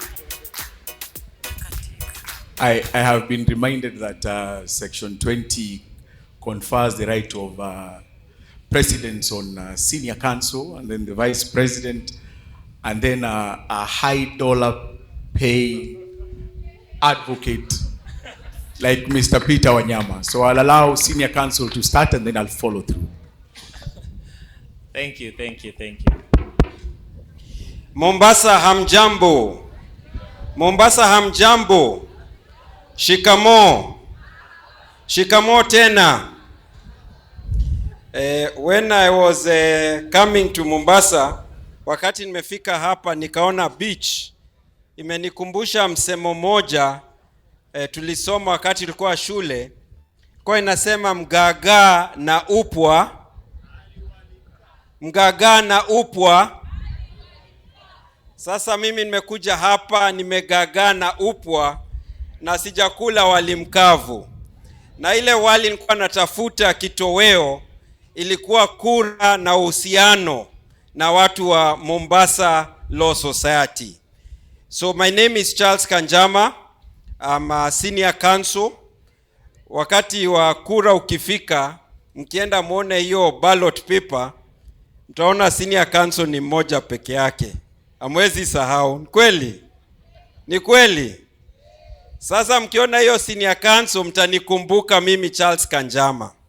Mtajiuliza huyu Charles Kanjama ametoka wapi na kwa nini anawania kiti cha rais wa LSK. Mtajikumbusha kwamba Charles Kanjama ndio alianzisha LSK Nairobi branch mwaka wa 2016. Hiyo branch haikuwako. Hiyo branch aliongoza miaka 4 hadi mwaka wa 2020.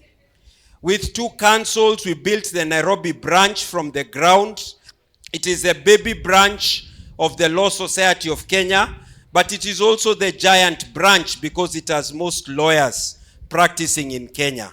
Na ile kazi nilifanya huko Nairobi branch, ndio kazi nataka kuelekeza huko kwa LSK National Office. Tena mtajiuliza, Kanjama alifanya nini tena?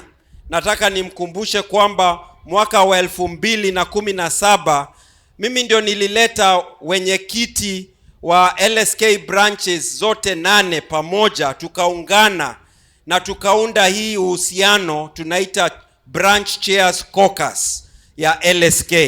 Na mimi nikawa mwenyekiti wa kwanza wa hiyo caucus. Tukasaidiana kama wenyekiti, tukaangalia kile inafanyika Mombasa, Nairobi, Kisumu, Eldoret, Nakuru, Kisii, Machakos. Huko kwote hata Mount Kenya tukaangalia, tukaungana, tukasema mambo ya practice na welfare lazima tufanye ikuwe na bidii, sababu hapo ndio maslahi ya mawakili iko. So that is what you'll remember about Charles Kanjama. Of course, I have also served as the chair of the Nairobi Legal Awards Trust. This is not the time to talk about the many things we have done in those situations. What you want to know is not only who is Charles Kanjama, senior counsel, but why is he running? What does he want to achieve? Na mimi nataka nimuulize moja. Wakati nimeenda nchi nikizurura, nikitangatanga kidogo, nikiangalia maslahi ya mawakili, nimeuliza, what do you expect to see of the next leadership of the Law Society of Kenya? Wameniambia mambo 4. Wamesema first, we want to see an LSK that is strong in the rule of law, that is able to continue the good work that has been done and is able to take it with strength even unto the next general elections. Wameniambia kitu ya pili, tunataka LSK ambayo iko na integrity, mawakili ambayo wako na maadili, majaji ambayo wako na maadili na mahakimu. Wamesema kwamba we need to see integrity both within the law society, within the profession, within the bench. We are tired of corruption. We are tired of inefficiency in our registries. Jambo la tatu wamesema, tunataka mwenyekiti ama rais wa LSK akumbuke kwamba the next LSK president should focus on bread and butter issues. Mambo ya practice na welfare. Wamesema practice ni muhimu sana. Na jambo la 4 wamesema, tunataka rais wa LSK ambaye anatusikiza, ambaye anatuongeleshea, someone who listens to opinions and puts them into practice. Rule of law, integrity, practice and welfare and engagement. Kwa hivyo wakati umefika. Semeni wakati umefika. Semeni wakati umefika. LSK ya wote. So for me, my agenda is that the time is ripe to focus on a strong LSK for all. Na huku nitakuja baada ya sherehe za Christmas kumuomba kura, tutaongea kuhusu sera na mambo mengine. Taniunga mkono? Taniunga mkono? Asanteni sana, Mungu awabariki. Asante Senior Counsel. We can have the next aspirant. Maselheri mabibi na mabwana. Maselheri mabibi na mabwana. Bwana siwasikii bwana. Wazima. Mimi nataka nimuulize mwenyekiti wenu Natasha aje akae hapa. Tafadhali. Kwa heshima kuu mtaniruhusu ni tiririke na itifaki iliyo peperushwa na aliyezingatia. Majina yangu Mora Kabata, mimi naibu rais Law Society of Kenya. Wale wote walio nyuma yangu watakayowaambia tunayafanya sasa. Ahadi zote wanazosema tunazifanya sasa. Mwenyekiti wenu atakubaliana nami kusema kwamba ile michezo ya mwaka ambayo ililetwa hapa Pwani, tulikaa naye mimi na yeye tukapanga ratiba ya vile itarudishwa kwenye baraza la Law Society, na mimi nikanyamaza nikiwa kwenye Law Society, nikaangalia nikasema hii itapita, na kweli ilipita. Nataka niwaulize nyinyi watu wa MLS, kombe langu liko wapi? Kombe langu liko wapi? Mlibaki nalo bwana. Nikirudi nataka kurudi nalo. Manake kombe sio lenu, mlikuwa mwanihifadhia tu. Mimi nimehudumu kama naibu rais chini ya Faith Odhiambo. Tumefanya mengi. Tumejitahidi tukawaletea mfumo mpya wa kujisajili kama mawakili, inaitwa JAMS. Tukarudi tukawawekea system mpya ya kuapply ID za mawakili na pia kuunganisha sehemu nyingi ambazo huduma zinatoka katika Law Society of Kenya kuja mpaka ofisini mwako. Kwa mfano nikiwauliza, mimi kama Mora Kabata, mzaliwa wa Pwani, mara 3 nimekuja nikawaomba kura mimi. Mara ya kwanza mkaninyima. Mara ya pili mkanipatia kwa vishindo. Mara ya 3 nikakuja nikawaomba kura ya naibu rais. Mimi sikutarajia mtanipatia kura hivyo. Na nilirudi nikasema asante, lakini wacha niseme leo rasmi tena asante kwa sababu mlinipigia kura kwa wingi sana. Mimi naja mara ya mwisho, wala sitarudi tena. Haki ya Mungu tena sitarudi tena. Mara hii ndio mara ya mwisho. Na waomba kwa mara ya mwisho munipigie kura, munishikilie niwawakilishe kama rais wa 52 wa Law Society of Kenya. My pledge to you is this tonight. The Law Society demands that its leadership becomes forthright, its leadership becomes one that is tested and proven. I may seem like the youngest among the candidates, and true, I am. My scanty white beard should not deceive you. I am very young. I have not yet scaled the 40-year mark, believe you. But I have a dream and my dreams are valid. True, they are valid. I see many of my classmates here and I know you are surprised, what is this guy doing here? Amongst the candidates who have presented themselves for the position of President of the Law Society, I have the most experience in board administration at the Council of the Law Society of Kenya.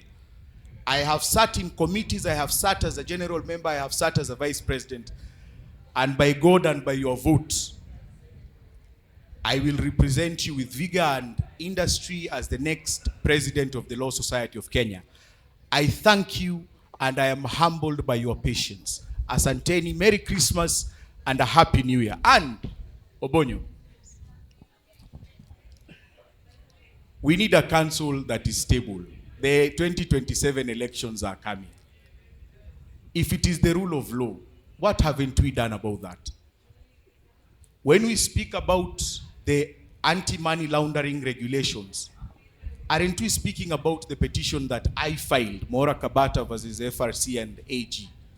When we speak about the reforms that we intended to achieve, but the president refused to sign the bill to designate advocates as the sole agents in land registries, in company registries, in trust and perpetuities, and in immigration registries, we are lucky enough that another silver lining has been given to us, because the Ministry of Finance, through the Treasury through the Ministry of Finance, has reached out to the Law Society in November, and Natasha, you and the branch chairs attended this meeting where they promised to bring back the omnibus in January. I hope the president will be able to sign this bill. Asanteni sana, please enjoy yourselves, and for those who are going to Al Capone, like incoming, wherever you are, incoming. Ndio ule huko. Ako wapi? Ndio yule pale. Incoming. Please wake up tomorrow and pray. I love you all. Merry Christmas. Thank and you. a happy Thank New you so Year. much. Thank you, thank you, thank you. Good morning, dear colleagues. My name is Wakili Peter Wanyama. Humbly requesting for your votes as the next LSK president. I promise to give my best, nothing but the best, so help me God. Hey, Peter Wanyama, oh anatosha, mawakili tujitokeze.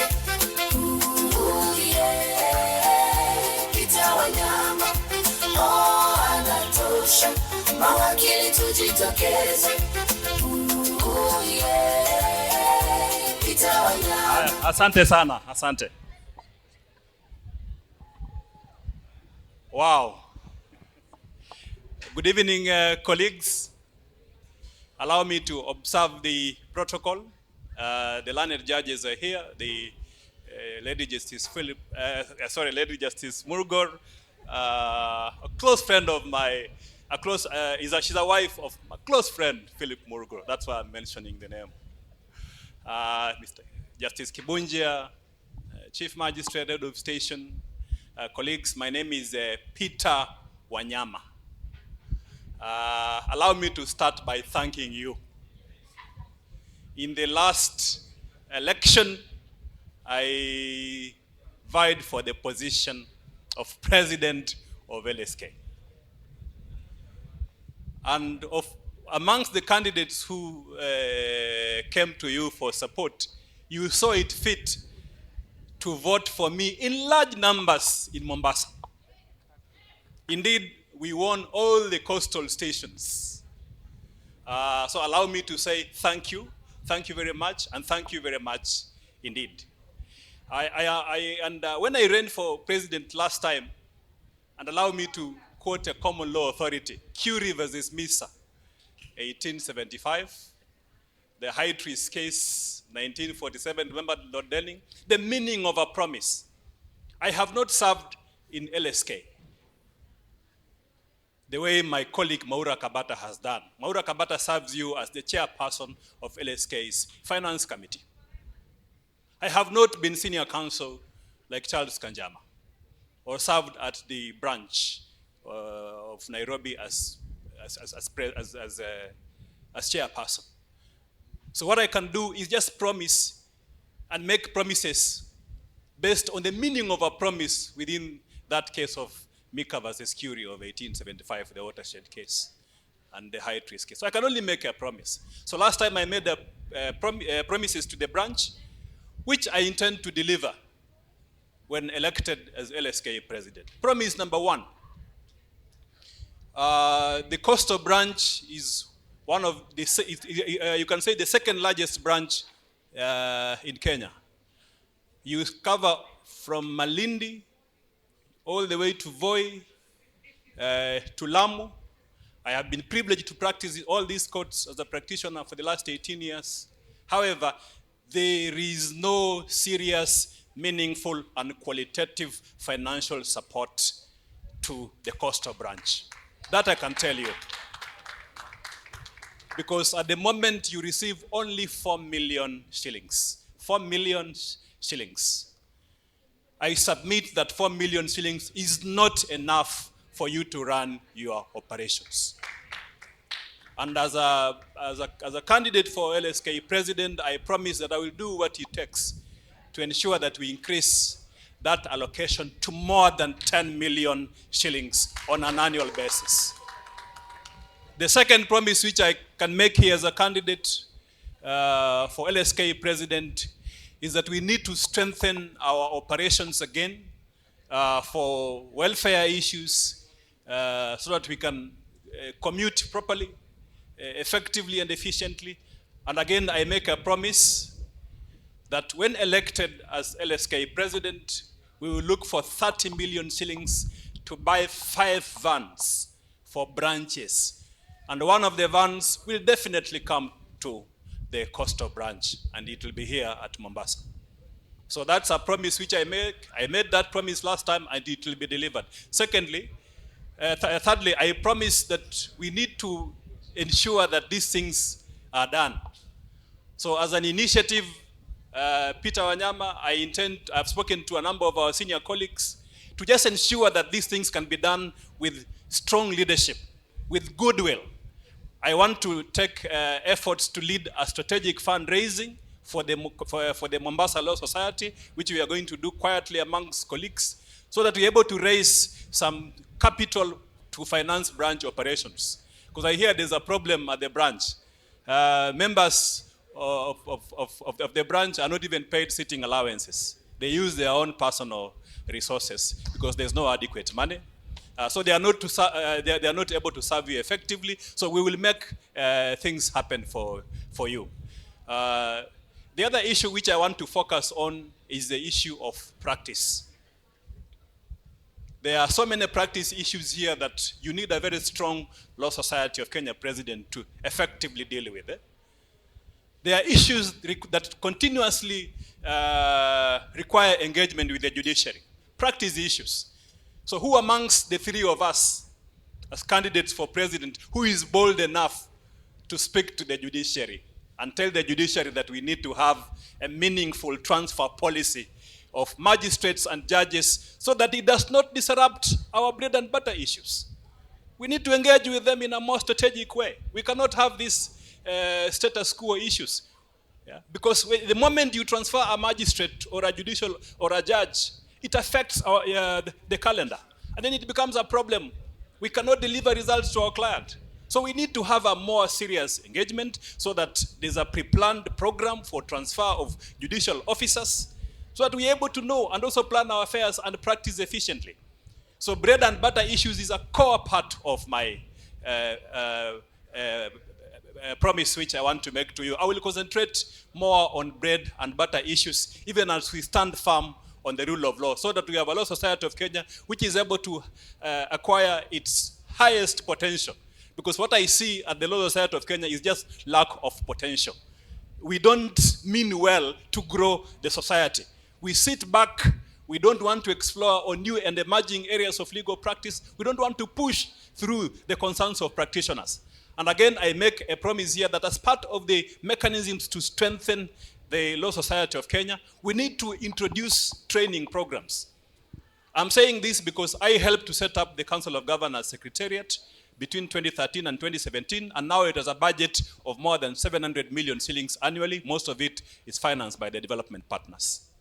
So, Law Society of Kenya, we have potential to ensure that we have programs, critical programs, which ought to be implemented at the branch level here. These programs ought to be implemented. Why can't we have a twining program with other institutions abroad so that we are able to build capacities on emerging areas of legal practice? Let me talk about climate change and maritime law. These are issues which persons, advocates who are based in Mombasa ought to be interested in. We are getting into an area of technology where technology is slowly converging into our space. Some of these technological platforms have AI embedded systems. So we need to adapt or perish. So as a methodology of leadership, which I intend to do, is to lead by way of mentorship, ensuring that practitioners are able to get these opportunities for training so that we can acquire knowledge and practice law in this brave new world. So I cannot overemphasize the importance of technology. The CTS platform itself, there are AI embedded systems which are being introduced, which we need to adapt quickly on how to use the platforms. And let me mention something here. Maybe one day you remember me. And this is why I am saying we need a strong and strategic leadership. If politicians are able to agree to introduce what we call a no-fault based system, which is driven by technology for insurance compensation without the input from law society, then 90% of our law firms will perish. When compensation is done in an online platform where lawyers have no role, 90% of our law firms will perish. These are bread and butter issues that we must seriously and strategically address as candidate for Law Society of Kenya president. We must confront corruption in the judiciary. There are some few judges who are extreme. We must tackle it more efficiently, more boldly, so that we have stakeholders in the judiciary who then work also for the interests of Kenyans and deliver justice without commercializing it. So we will keep on engaging with you. Myself, I have a very long history. Sometimes people misrepresent my history, but I've risen up from the slums. I know the challenges which practitioners face. And now I'm a candidate here for LSK president, and I can tell you that I know the challenges which you practitioners face head on. And I will tackle them effectively, consequentially, and in a much more serious manner. So I make a promise today, and I will deliver it for you. All I need is your support to be your next Law Society of Kenya president. Thank you very much. Thank you. And thank you very much indeed. May God bless you. Maneno nyako moro ka nyinge nga atoti to bendo nyalo mielo ngoma nyinge nga atoti to be onyalo miel koda nyinge nga atoti sudi kai mondi miel koda Now. Thank you, DJ. Thank you. Poleni sana, tumekawia. We thank all the aspirants and we wish them the best, each and everyone.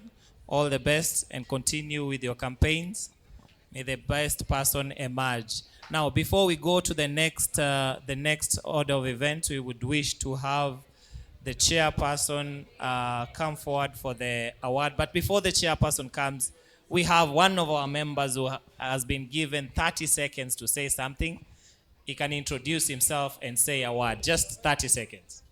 Mawakili, mambo vipi? Muko fresh? Mimi naitwa Mbarak Hamid. Unajua watu wa Mombasa tukimchagua Senator Faki kuwa Senator wa Mombasa, mimi niko pale Kisauni, eneo bunge la Kisauni, na wania kiti cha ubunge cha eneo bunge la Kisauni. Nilisimama tamu iliyopita nikakuwa namba 2. Kwa hivyo mawakili wenzangu, naomba support yenu katika kura za 2027. Asanteni sana, Mungu awabariki. Thank you so much. Maneno nyako moro ka nyinge nga Thank you. We want the chair. Endelea na ngoma, chair anataka kudance. Aha. Wapi kelele ya chair jamani? Karibu.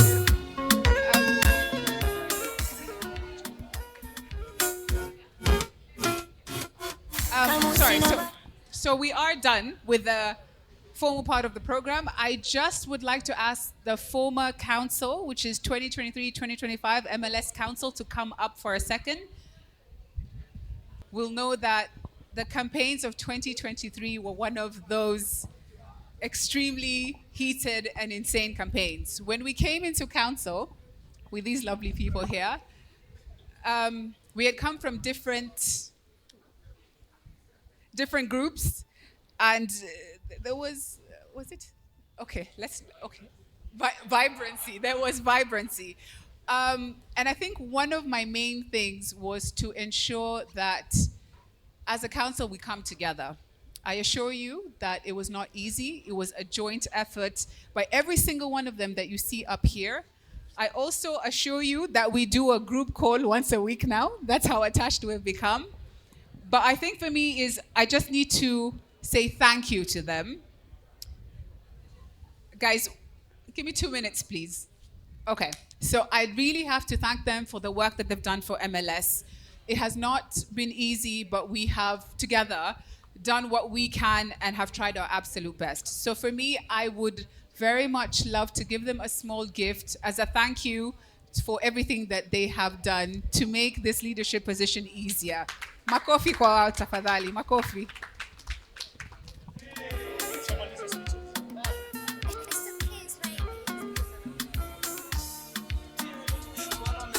Mziki yangu bado ni genge, korona tudharau tafadhali usifanye nicheke. Tutadangana zamani, nirudi studio leo na nasikia poa, na najua mnapenda kusikia sauti yangu, kwa hivyo ngoma poa tu ndio tazidi kutoa. Unatulia nini bana, amka tuzichoke. Unapanguza nini bana, wacha jasho imwagike kote. Hata kama kuna ukame tunajituliza na maji baridi. Clemo raundi ameniambia nikute na ngoma mbili mbili.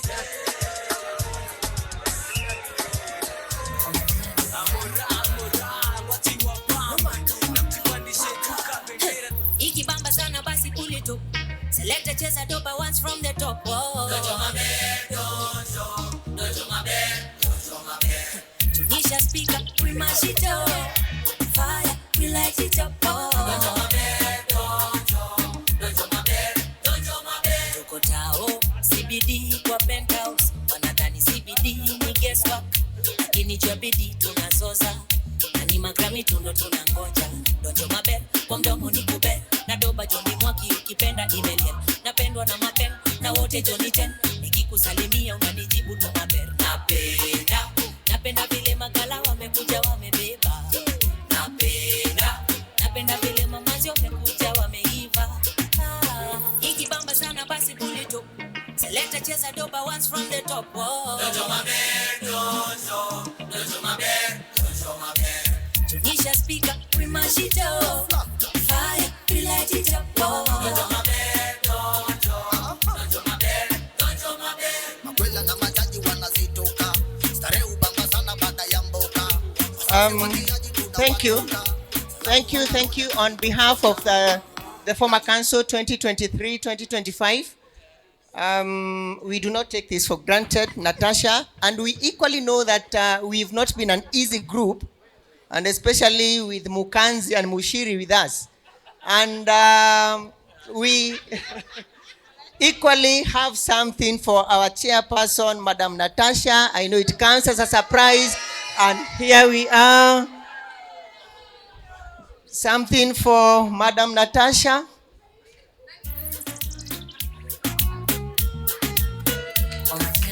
Yes, thank you. Miss Julu, come.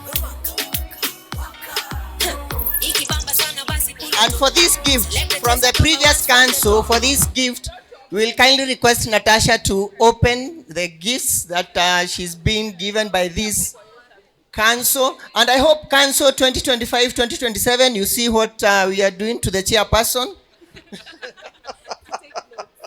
Please take note. Obonyo and Barbara, take note.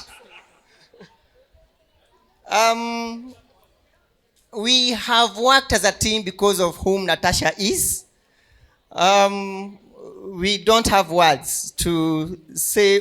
She has been the pioneer. She has been the head of this group, and every success we attribute it to Natasha, who worked effortlessly for us.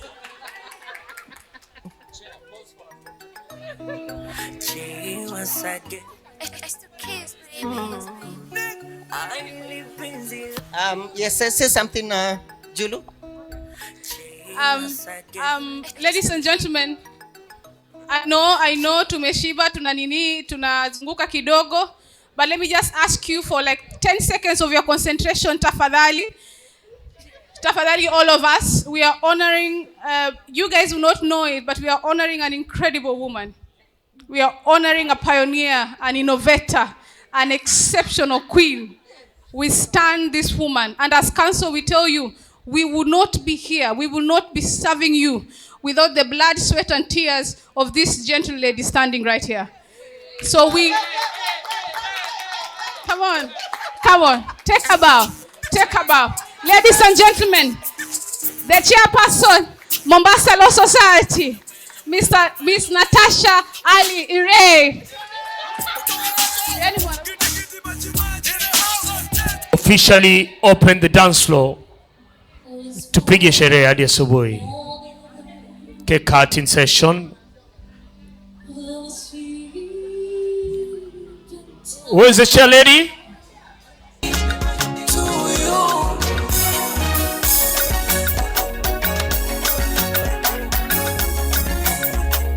Haya. Okay. Now are you ready for the cake, everybody? In the count of 1, 2, 3, let's go! Wapi kelele MLS 2025 end of year party. Nice one. More years of success. Mombasa Law Society 2025 end of year party.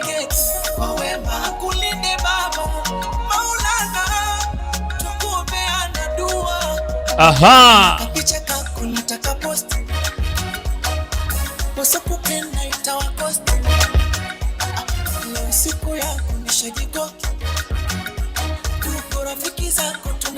Band, tafadhali band. Band some slow music as a counselor wakipatia keki. Shaledi, kindly give your council members, show them the cake. The emeritus, or the outgoing and the incoming. Band tafadhali, take the stage. DJ, asante sana DJ. Ngoja DJ kidogo DJ. Band twende kazi.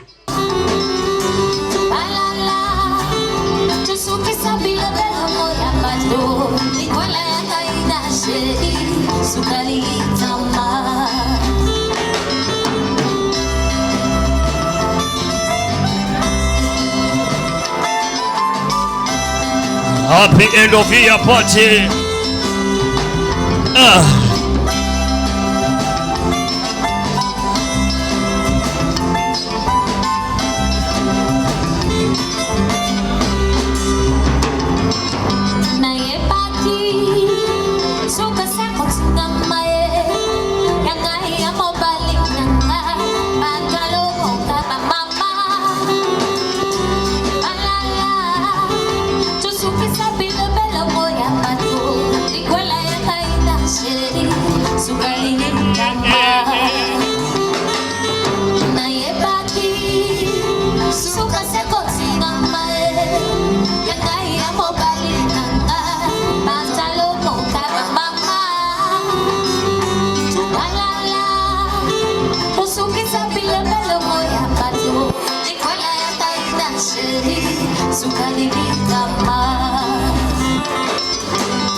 The council wanapata keki na kisha keki patia watu wote.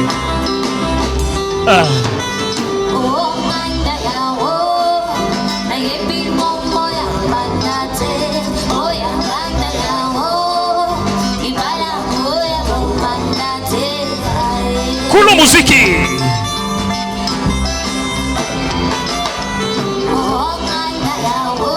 To the ushers tafadhali, watu wafikiwe na keki.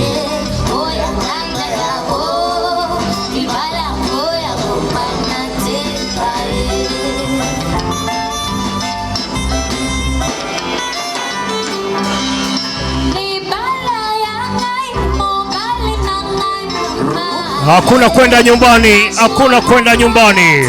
Tuko hapa diche.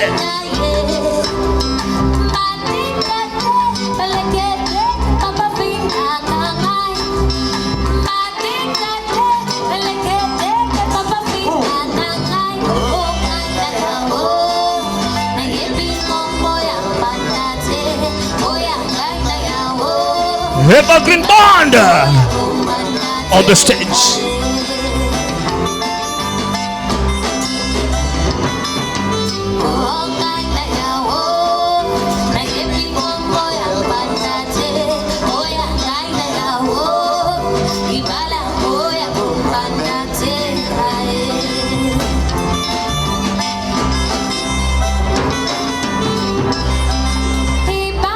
Hakikisha umepata keki tafadhali, ndio tuingie sasa kwa after party. Sema.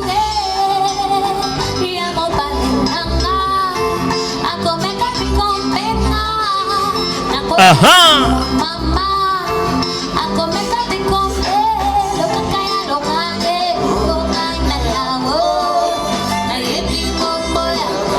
All right.